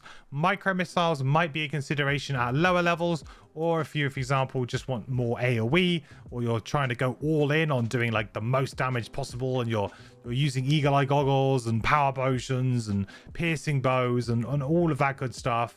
You're using everything that you can do to just go all in to do as much damage as possible in a single attack. Then I guess micro missiles is probably one of the best AoEs you could get. But you do have something like the big one, which could also do a pretty good impression of micro missiles, to be honest, although it is a burn, and this is obviously not. So yeah, this is an awkward one. I actually feel like for me, insult to injury has just got me going, and that combination of this card and this card together, I feel like is just really good.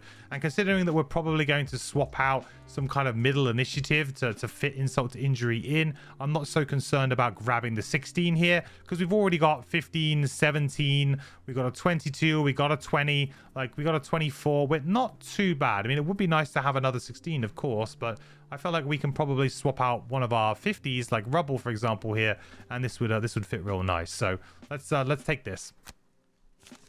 I will quickly say with micro missiles before I forget that I am playing with a branch of the game that may not include the updated version of this card. Well, I know it doesn't looking at it. So if you're looking at this card, it may well be that by the time this comes out into the general public and is launched, you might actually see that micro missiles now says move 3 jump on the bottom of it rather than just the move 2. So that is a significant buff to the card, I would say, in terms of its usability, especially on like a 16 initiative. So that might make the card a little bit more attractive to some people just because of that. But yeah, I'm still all about the insult to injury here. So for me, I'm gonna be swapping out Rubble here for insult to injury.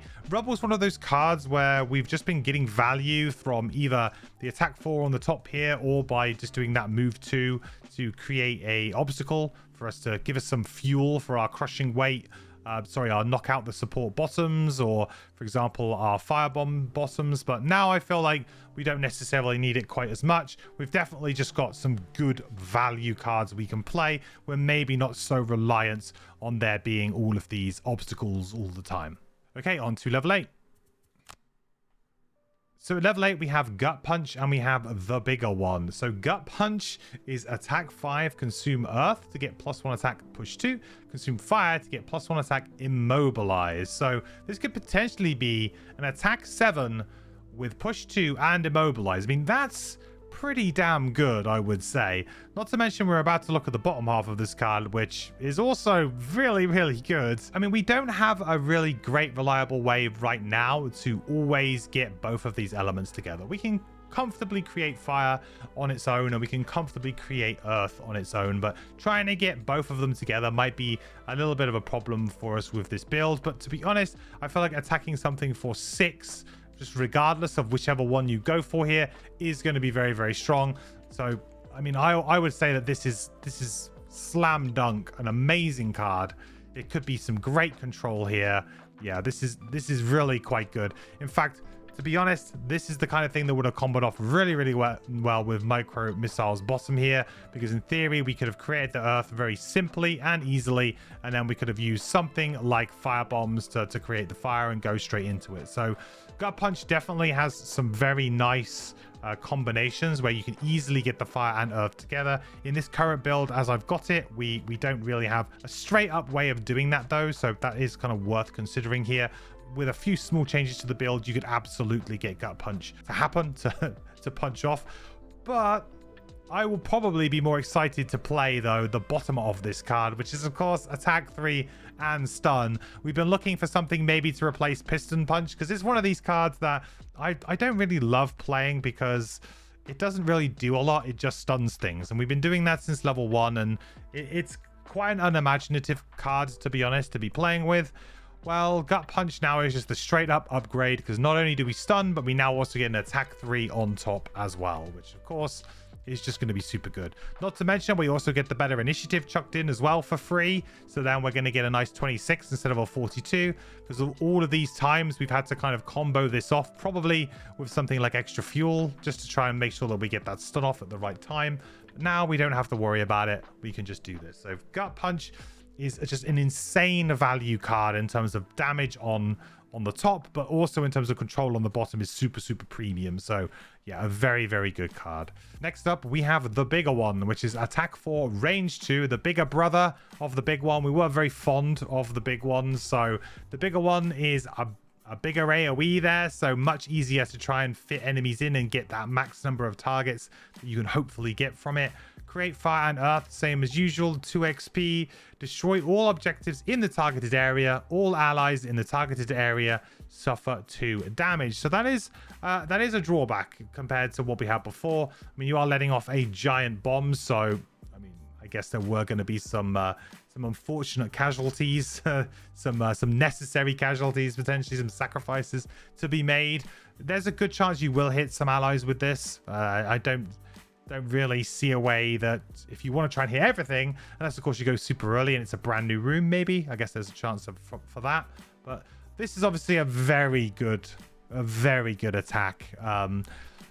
In terms of AoE, it's up there with, potential as some of the bigger cards out there, like Unstable Upheaval. That card is obviously very good. Not obviously as good as something like Inferno on the Spellweaver, which was a level 9.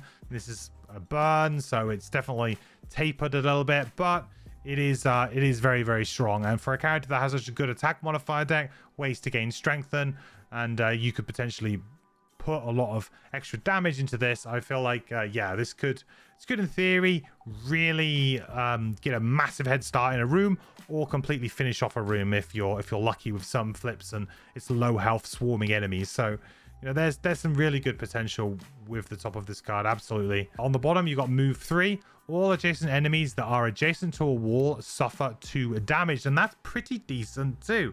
That's actually a nice way here of improving on the ability that you had with Crushing Weight. Crushing Weight only targeted sort of one thing. Now you're going to be targeting potentially multiple things that are next to walls. So a lot of extra pure damage. It's like a really powerful rumbling advance.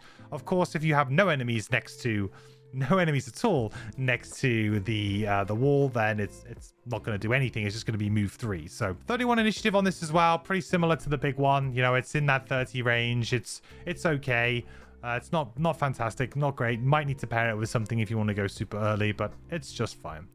So between these two cards, it's really like it's like a heart over mind type thing. I mean, my mind is telling me to immediately go for gut punch, because realistically, gut punch is reusable. It's a lot of damage. It's got control on the bomb, hard control. It's really hard to not go for a card like this when you play on increased difficulty in the game, because it's just, without abilities like this, you really do fail. And as good as the bigger one is, all it would take is for me to come across an enemy that has a load of shield, or they have loads and loads of health, and suddenly I can't really deal with them, and the bigger one doesn't really kind of do the business for me. And the bottom, although might have some good situational use, might not be quite quick enough. Gut punch is just everything really that I want to see on a card.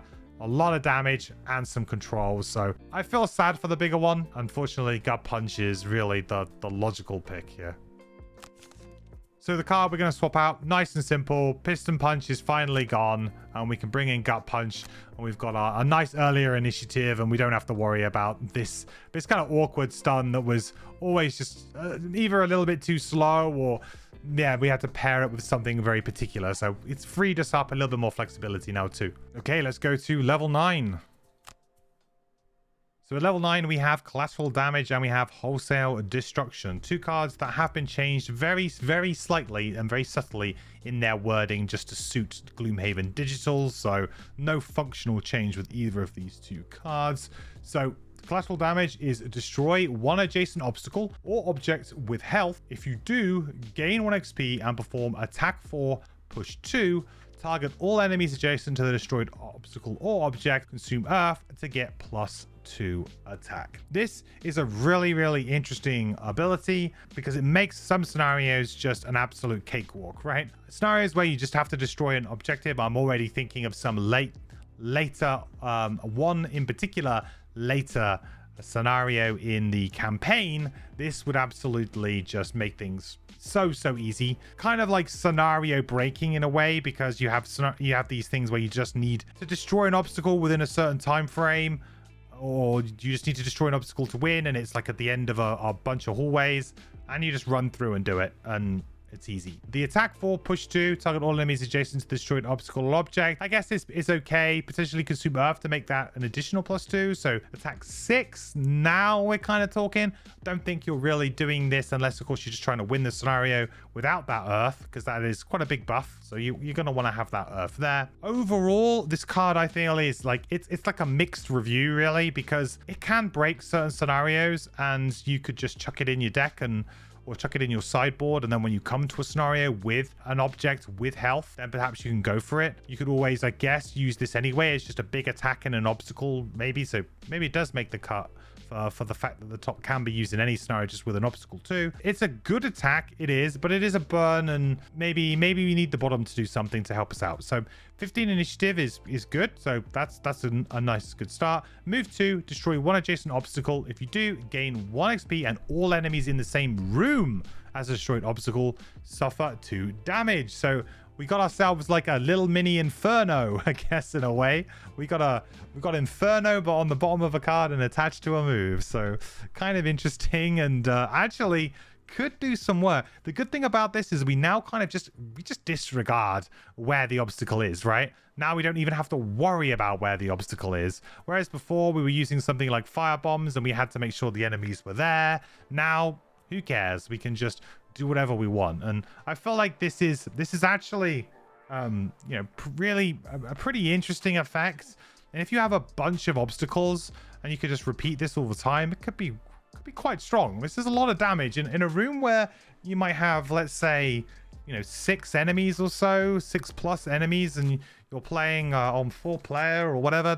This could, that's like 12 damage that you just get for destroying 1 obstacle. And it's a move too.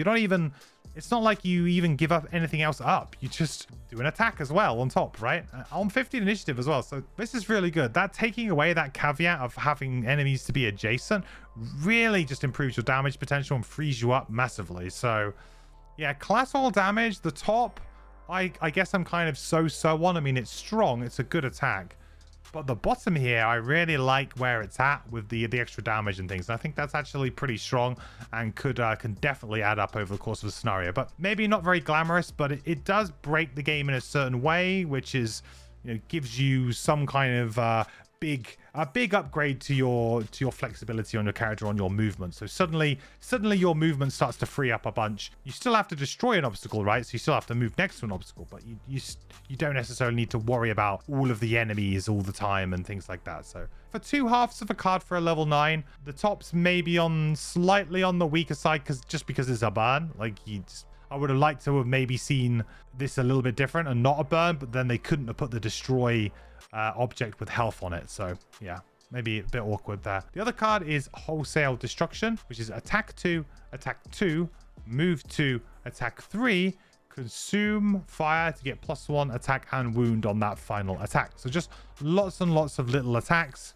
Obviously very good with the top of insult to injury potentially, right? That is some kind of combo that we've stumbled upon that we could maybe use here. It's kind of okay. I felt like the attack 2s are maybe a little bit low, but again, this is another kind of consideration to the fact that we have such a good deck, and we also have like wind up, which could be used. So these numbers, they don't seem to creep up much past 2, to be honest, if they're on these like lots of multi-attacks. We could potentially do an attack 4 with wound as the final attack though, which is pretty nice. The bottom is you may perform any destroy obstacle ability as if one empty hex within range of the ability contains an obstacle.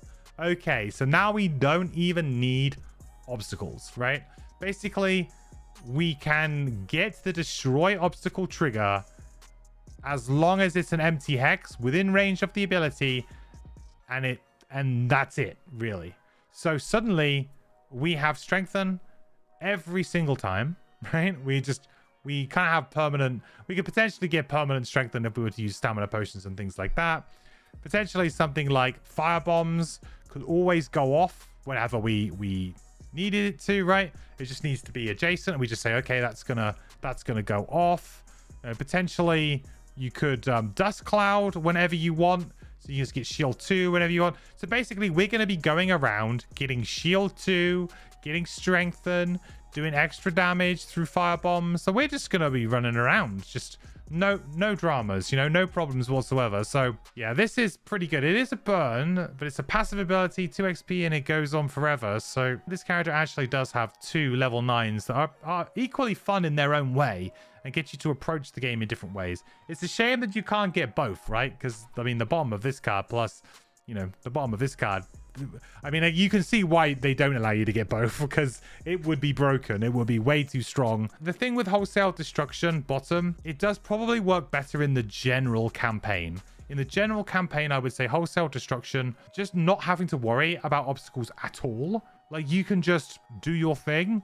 That's going to be very liberating, very free. It's going to allow you to play however you like, and will really unlock your character in every scenario that you play. However, it is also kind of lazy, like in the way that, well, now that mechanic that your character had, don't have to worry about that mechanic anymore, right? You just now have a very, very easy way of doing it. So sometimes I don't like these types of effects because they have that laziness to them. It means that, oh, that thing that you had to worry about, don't worry about it anymore. You can now just do damage every single turn, and just your character becomes very simple to play, right? Because you don't have to, suddenly positioning doesn't matter as much, and suddenly all these other factors don't matter as much, or enemies positioning doesn't matter as much, whatever it might be. These things can sometimes, in my opinion, like cheapen the game, the tactical game experience, but it is very powerful to not have to worry about that. Thing is that if we were to talk about, you know, tops as well, I'd say that wholesale destruction top, you know, if we were talking about playing for a while, wholesale destruction top seems pretty good to me. If we were to play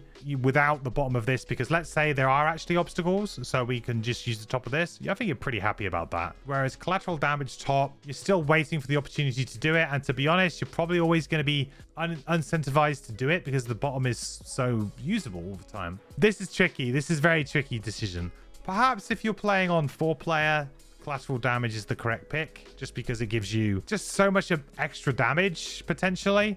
But wholesale destruction, if you're playing on like 2-player, or you're just playing the main campaign, might just make it so much easier to play. I don't know. This is a really tough decision for me at level 9. I actually could go either way with this. I like both of these cards, and I can make an argument, and every time I get to level 9, I can make an argument for each of these 2 cards as to why I should play them.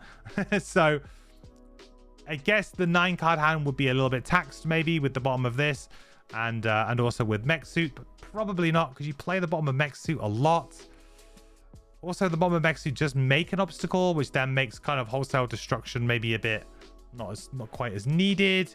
Like, if you can make obstacles pretty reliably, then really do you need it? It's tough. It's really tough. You see, I think you'd have to come to a decision here in your mind, which card is going to work better for you. Like, are you struggling to actually, like, have you been struggling? I mean, you're a level 9 at this point, so you'll obviously be very knowledgeable about your character and about your playstyle. Have you been struggling to, you know, get those obstacles? Like, do you still find it hard to actually do, or you find yourself just doing move twos and not getting this all the time, or you find like this never really works out, then I feel like wholesale destruction will just be like, will open your character out for you and you'll have a good time. But if not, I feel like collateral damage is possibly like the connoisseur's choice for trying to play, really effectively. The thing with wholesale destruction though is if you had taken some cards early on, so if we were to look at, say, if we did take remote destruction, I mean, suddenly wholesale destruction and remote detonation,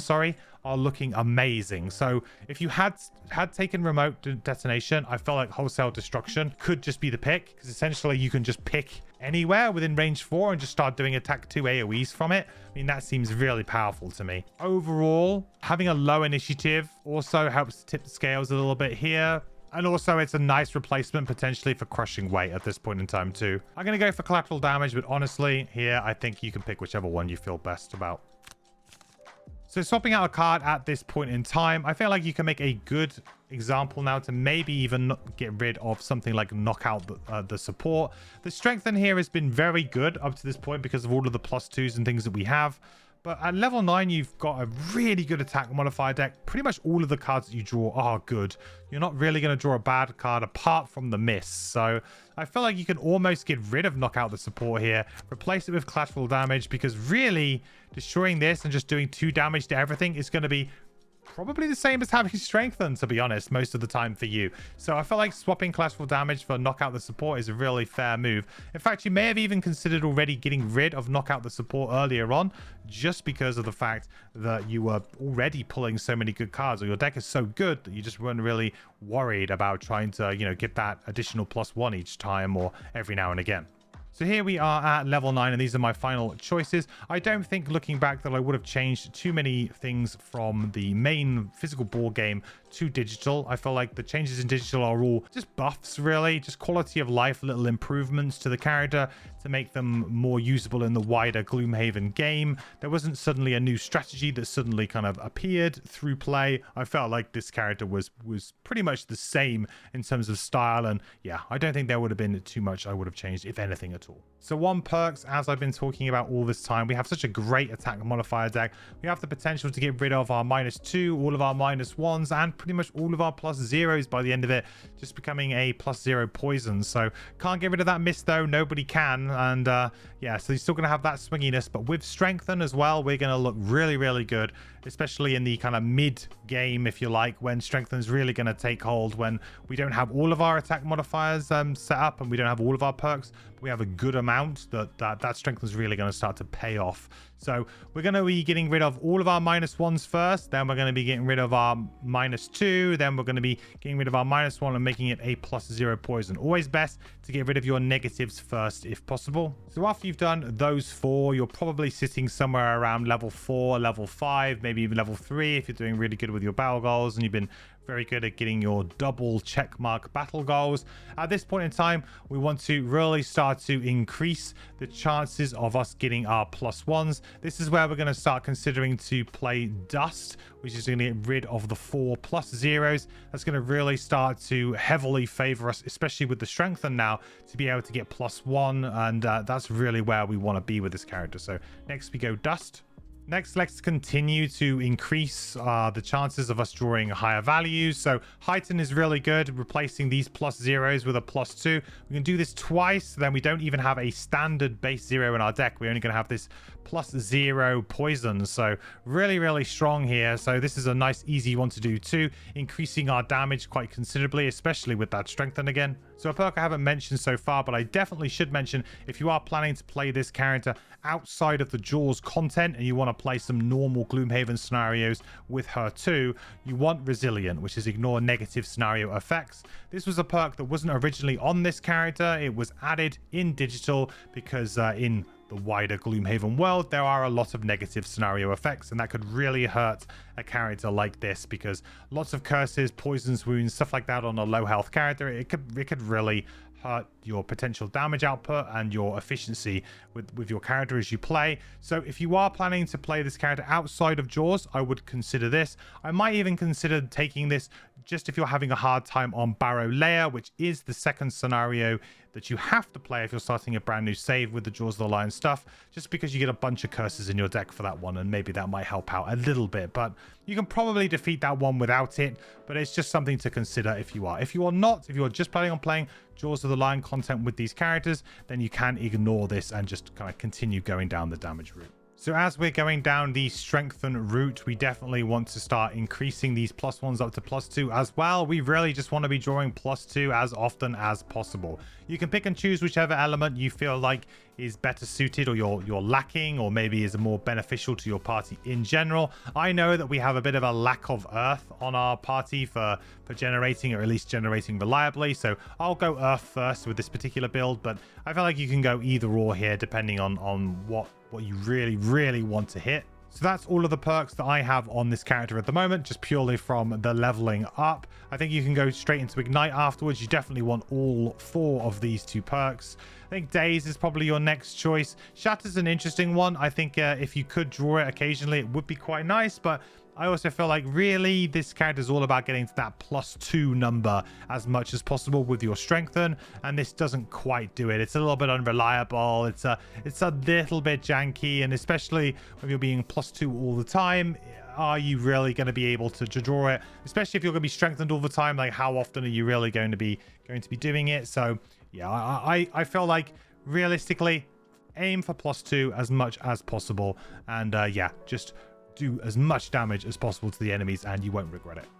So let's talk a little bit briefly non-spoiler items. So for those of you who are just starting out and don't want any kind of high prosperity spoilers for Gloomhaven, or higher level items potentially from Jaws of the Lion. So head items, I think you can quite comfortably run with an Iron Helm if you are playing with the base Gloomhaven items, because you just don't want a ×2 drawn against you. It's a very cheap item and it'll work wonders for you. Potentially you could go Eagle Eye Goggles, but I think that's quite expensive for a character that can get strengthened through other means. So, but maybe if you would like to really go at it, it might be a good option for you.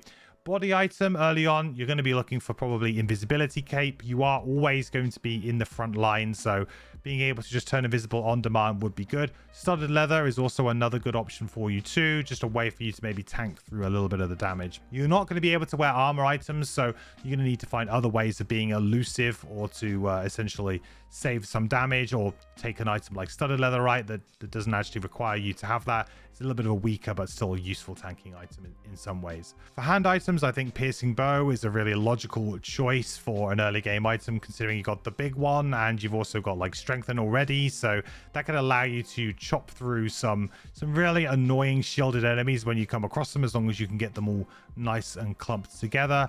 Also, any kind of hand item that's going to add effects to all of your attacks. You've got lots of like those big target attacks, so anything that's going to do that. You've got potentially Warhammer as an item that could be pretty good for you, especially later on in the game. Warhammer can become very good for you, so worth maybe thinking about there. You've got Warhammer as a potential item. You've got Throwing Hammer. You do have one ranged attack on that 19 initiative at level 1, so Throwing Hammer might do some work for you there. But essentially you're going to be looking for things that are going to be able to increase your damage output, potentially add status effects to the enemies, things like that, or pierce and yeah, additional damage, or whatever it is that you can get into those hand slot items. Legs, you're going to want plus movement boots. I would say then you might transition into jump boots a little bit later on once you get a few of your jumps, but I've always found that plus movement boots early on have been really good for me. Just being able to turn those move 2s, destroy adjacent obstacles, into move 4s, destroy adjacent obstacle, has been a lifesaver at times. So I really like Boots of Striding or Weather Boots as your first kind of item on this character. Maybe moving into Winged Shoes a little bit later once you get some of your big moves. But yeah, just something to bear in mind. As a melee character, you're always going to need to be moving to get towards enemies, because enemies are going to either come towards you or they're going to be archers and they're going to be running away from you. You're going to do a lot of moving, so just movement boots seem to do a lot of work. Small items, stamina potions, of course, as always with every character. You're also going to look probably at power potion, just because of the fact you have some big AoEs, especially the big one early on. That's a really good target for that. Health potion is a must, I would say, on this character too, just because of your low health and you're really just going to need to be able to heal up. Mana potion could be an interesting one, considering that you do have some nice effects when you do need either fire or earth, but maybe not necessarily a huge priority. So those give you a generally good idea there of what kind of items you want to be looking at.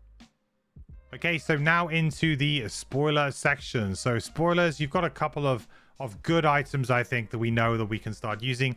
Mask of Terror could actually be quite an interesting item on this character, considering that you want to always be making sure people are moving towards either obstacles or moving towards wolves. So maybe a good positioning tool. Mask of Terror could be an interesting one. Horned Helm, you have good opportunity to move more than 4, especially if you have movement boots to add +1 attack. I feel like this is pretty damn reliable on this character actually compared to others. So Horned Helm, like, it's a big plus for me as something that you could do. Of course, if you wanted to go down the more kind of control-y route and you want to use some of the more kind of like conventional control methods, you're going to want something like Empowering Talisman or Pendant of Dark packs to refresh stamina potions, rings, just really broken items. Because if your intent is to be the control sort of leader in your party, so with your stuns, with your immobilizers at high levels and things like that, then realistically you're going to want to be refreshing your items, getting those cards back and playing them over and over and over and over again. So refreshing stuff is going to be a really big deal for you.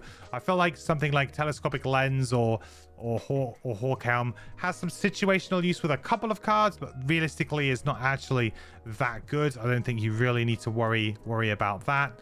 So in terms of body items, then we go to body items.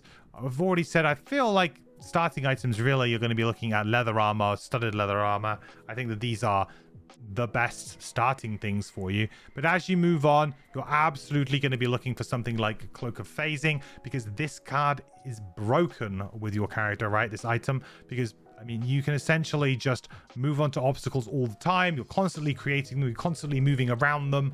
Cloak of Phasing is going to keep you really safe. I don't think you even need to worry about shielding at that point in time. It is kind of like a wish list style thing, but boy, Cloak of Phasing on this character has the potential to be insane. And also the flying as well is not to be underrated here. Just because you can fly, you can actually, you know, place those obstacles down. Those enemies can't get to you, but you can still move across and get towards those enemies, and that can be important too. So Cloak of Phasing as well, I think is a really, really good idea. Flea Bitten Shawl could also be a cheap, interesting item here for you, just to ensure that you're not always the one getting hit. There are also going to be some other options like Robes of Evocation to increase your damage. So you've got something like that. Sacrificial Robes can increase your damage. So there are some things that you can, there are some body slot items that can increase your damage too that you might consider looking at. Really, I felt like Cloak of Phasing though, that's what I'll be excited to play with if you can get it. So hand item, you're going to be looking at something, wow, something broken most likely is what you want to try and do, especially once you get your target everything adjacent card level 7. That's definitely something that you really want to be doing. Ancient Drill, obviously incredibly good on this character. I think Warhammer is just a good pick, generally speaking, especially when you get some of those multi-target AoEs. I think it can be quite good. I still feel like you've got some pretty solid single target stuff, and with single target stuff, generally speaking, you want things that can add effects, right? So you're gonna want like poisons and stuff like that, wounds. You do have the ability to add wounds a little bit yourself. You've got stuff like Long Spear, which can turn that nice single target into a bigger attack. That can be very, very nice. Halberd will be very good if you can get that, but that's another very high level item. Even something maybe as simple as Weighted Net could be a fairly decent early game item to just turn your attack 2 range 4 fire into an attack 2 range 4 with Immobilize. So Throwing Hammer is an interesting item that I think pretty usable, and it's nice to give a ranged character a stun right from the get-go without them having to use stun powder or use up a small slot for stun powder. So I feel like that's pretty nice too. So Halberd, there you go. Halberd I do have. So Halberd could be a really interesting one for you too, because it will allow you to potentially target enemies that are slightly out of the way, and maybe then they are actually next to a wall, and there'll be some interesting dynamics with where the enemies are, where you are, where the wall is, and stuff like that, right? This could allow you to really play around with that. But again, really high level item. Barbed Axe is another good item, I think, from this set of cards. So from Jaws of the Lion items, sorry, from those items, Barbed Axe I think is actually really quite good. And with the big one, right, oof, wound everything as well at the same time. Yes, please. So yeah, this could be a really good item to use with the big one at low levels. So leg items, boots of movement is really what you want to begin with. You're going to be using weathered boots to get yourself +1 movement, or you're going to be using yourself your boots of striding, whatever it is that you need to use, right? You're going to use potentially finally moving up to jet boots or something, I guess. It's going to be something that you're going to do, but I wouldn't worry too much about boots. I think you just get yourself boots of striding and then you're pretty much set for a good amount of time. I will say that initiative boots could be a slightly interesting pick on this character, considering that your initiative is early, but it's not super early. So perhaps you could consider getting this to improve some of those kind of like, you know, 15s and 20s down to sort of like 5s and, you know, maybe down to like 10s, stuff like that. I feel like there might be some use for boots of speed with this character. Not completely sold on it, but I feel like it could be a possibility. Small items, as I always say, the broken items on every character are going to be broken on the Demolitionist. I do feel like one consideration here that actually does potentially make Wind Up more playable is something like Ring of Brutality, giving you a free play of that card. Also Ring of Haste giving you a free play maybe at the bottom of that card. That could be kind of interesting because, like I've said before, I found it difficult to find a spot to play them, and with Ring of Brutality I feel like that will go away. That problem kind of instantly goes away. So this actually opens up that as a bit more of a build option for me, I think. So that's worth considering. Of course, star earrings, all of these sort of stuff is going to be really broken. For this particular build, you definitely just want to be looping as many of the same cards as possible. A major stamina potion, minor stamina potion, all of that good stuff. Using stuff like Doom Powder as well, or Stun Powder. You have a couple of ranged attacks that could be quite good. Healing potions, of course, for you as well, considering that you are a melee character. Melee characters in general should usually carry a health potion unless they can go invisible all the time, and unfortunately you cannot, so you're probably going to need a health potion too. So on enhancements quickly, enhancements were not in Jaws of the Lion, but they did add enhancement dots to the cards so that if you wanted to play with enhancements or bring the character across to Gloomhaven, then there was the option there for you. So that does mean that I don't feel like there's any slam dunk enhancements that I'm amazingly like crazy about. Initially, I feel like Crushing Weight is a card that we play all the way through, so it makes a good target. You can add an additional attack here for just 50. I think that's pretty good value. You've got an additional move potentially for an additional 30 there, so that makes that quite playable. Knockout the Support is a card that we'll be playing for long periods of time, so increasing this move 2 to a move 3 would also just make it super useful, more usable in general, right? So something to consider there. I do also feel like you could potentially improve a Piston Punch if you wanted to. You got like attack 2, push 2. You can maybe increase the attack, maybe increase the push. Probably don't increase the push, but maybe increase the attack there. So that's something that you could do. I feel like once you get to level 2, enhancing robotic enhancement should become kind of a priority. It's a very good card. I think adding something like wound to this really makes it very good, because then obviously they're going to be taking wound damage while stunned and then wound damage on the next turn. So it guarantees you some extra damage for not really too much more gold, I would say, from the 75 for just a +1 attack. So definitely wound here will be the go-to. Everything else really just enhance whatever you feel would be necessary. So some of these moves are quite short and quite small, so potentially you could do something like that. Increase maybe the target on fire bombs. I mean, this is quite expensive. I don't know how much gold you're really going to accrue with this character through just the Jaws of the Lion scenarios. If you are planning on playing on through into Gloomhaven, then you might end up with quite a lot of gold because you play it late. Also, if you're playing in Guildmaster, of course, you're going to end up with a lot of gold and you'll be able to do a lot of fun stuff. But there's nothing that is potentially super broken here with this character that I would really recommend immediately.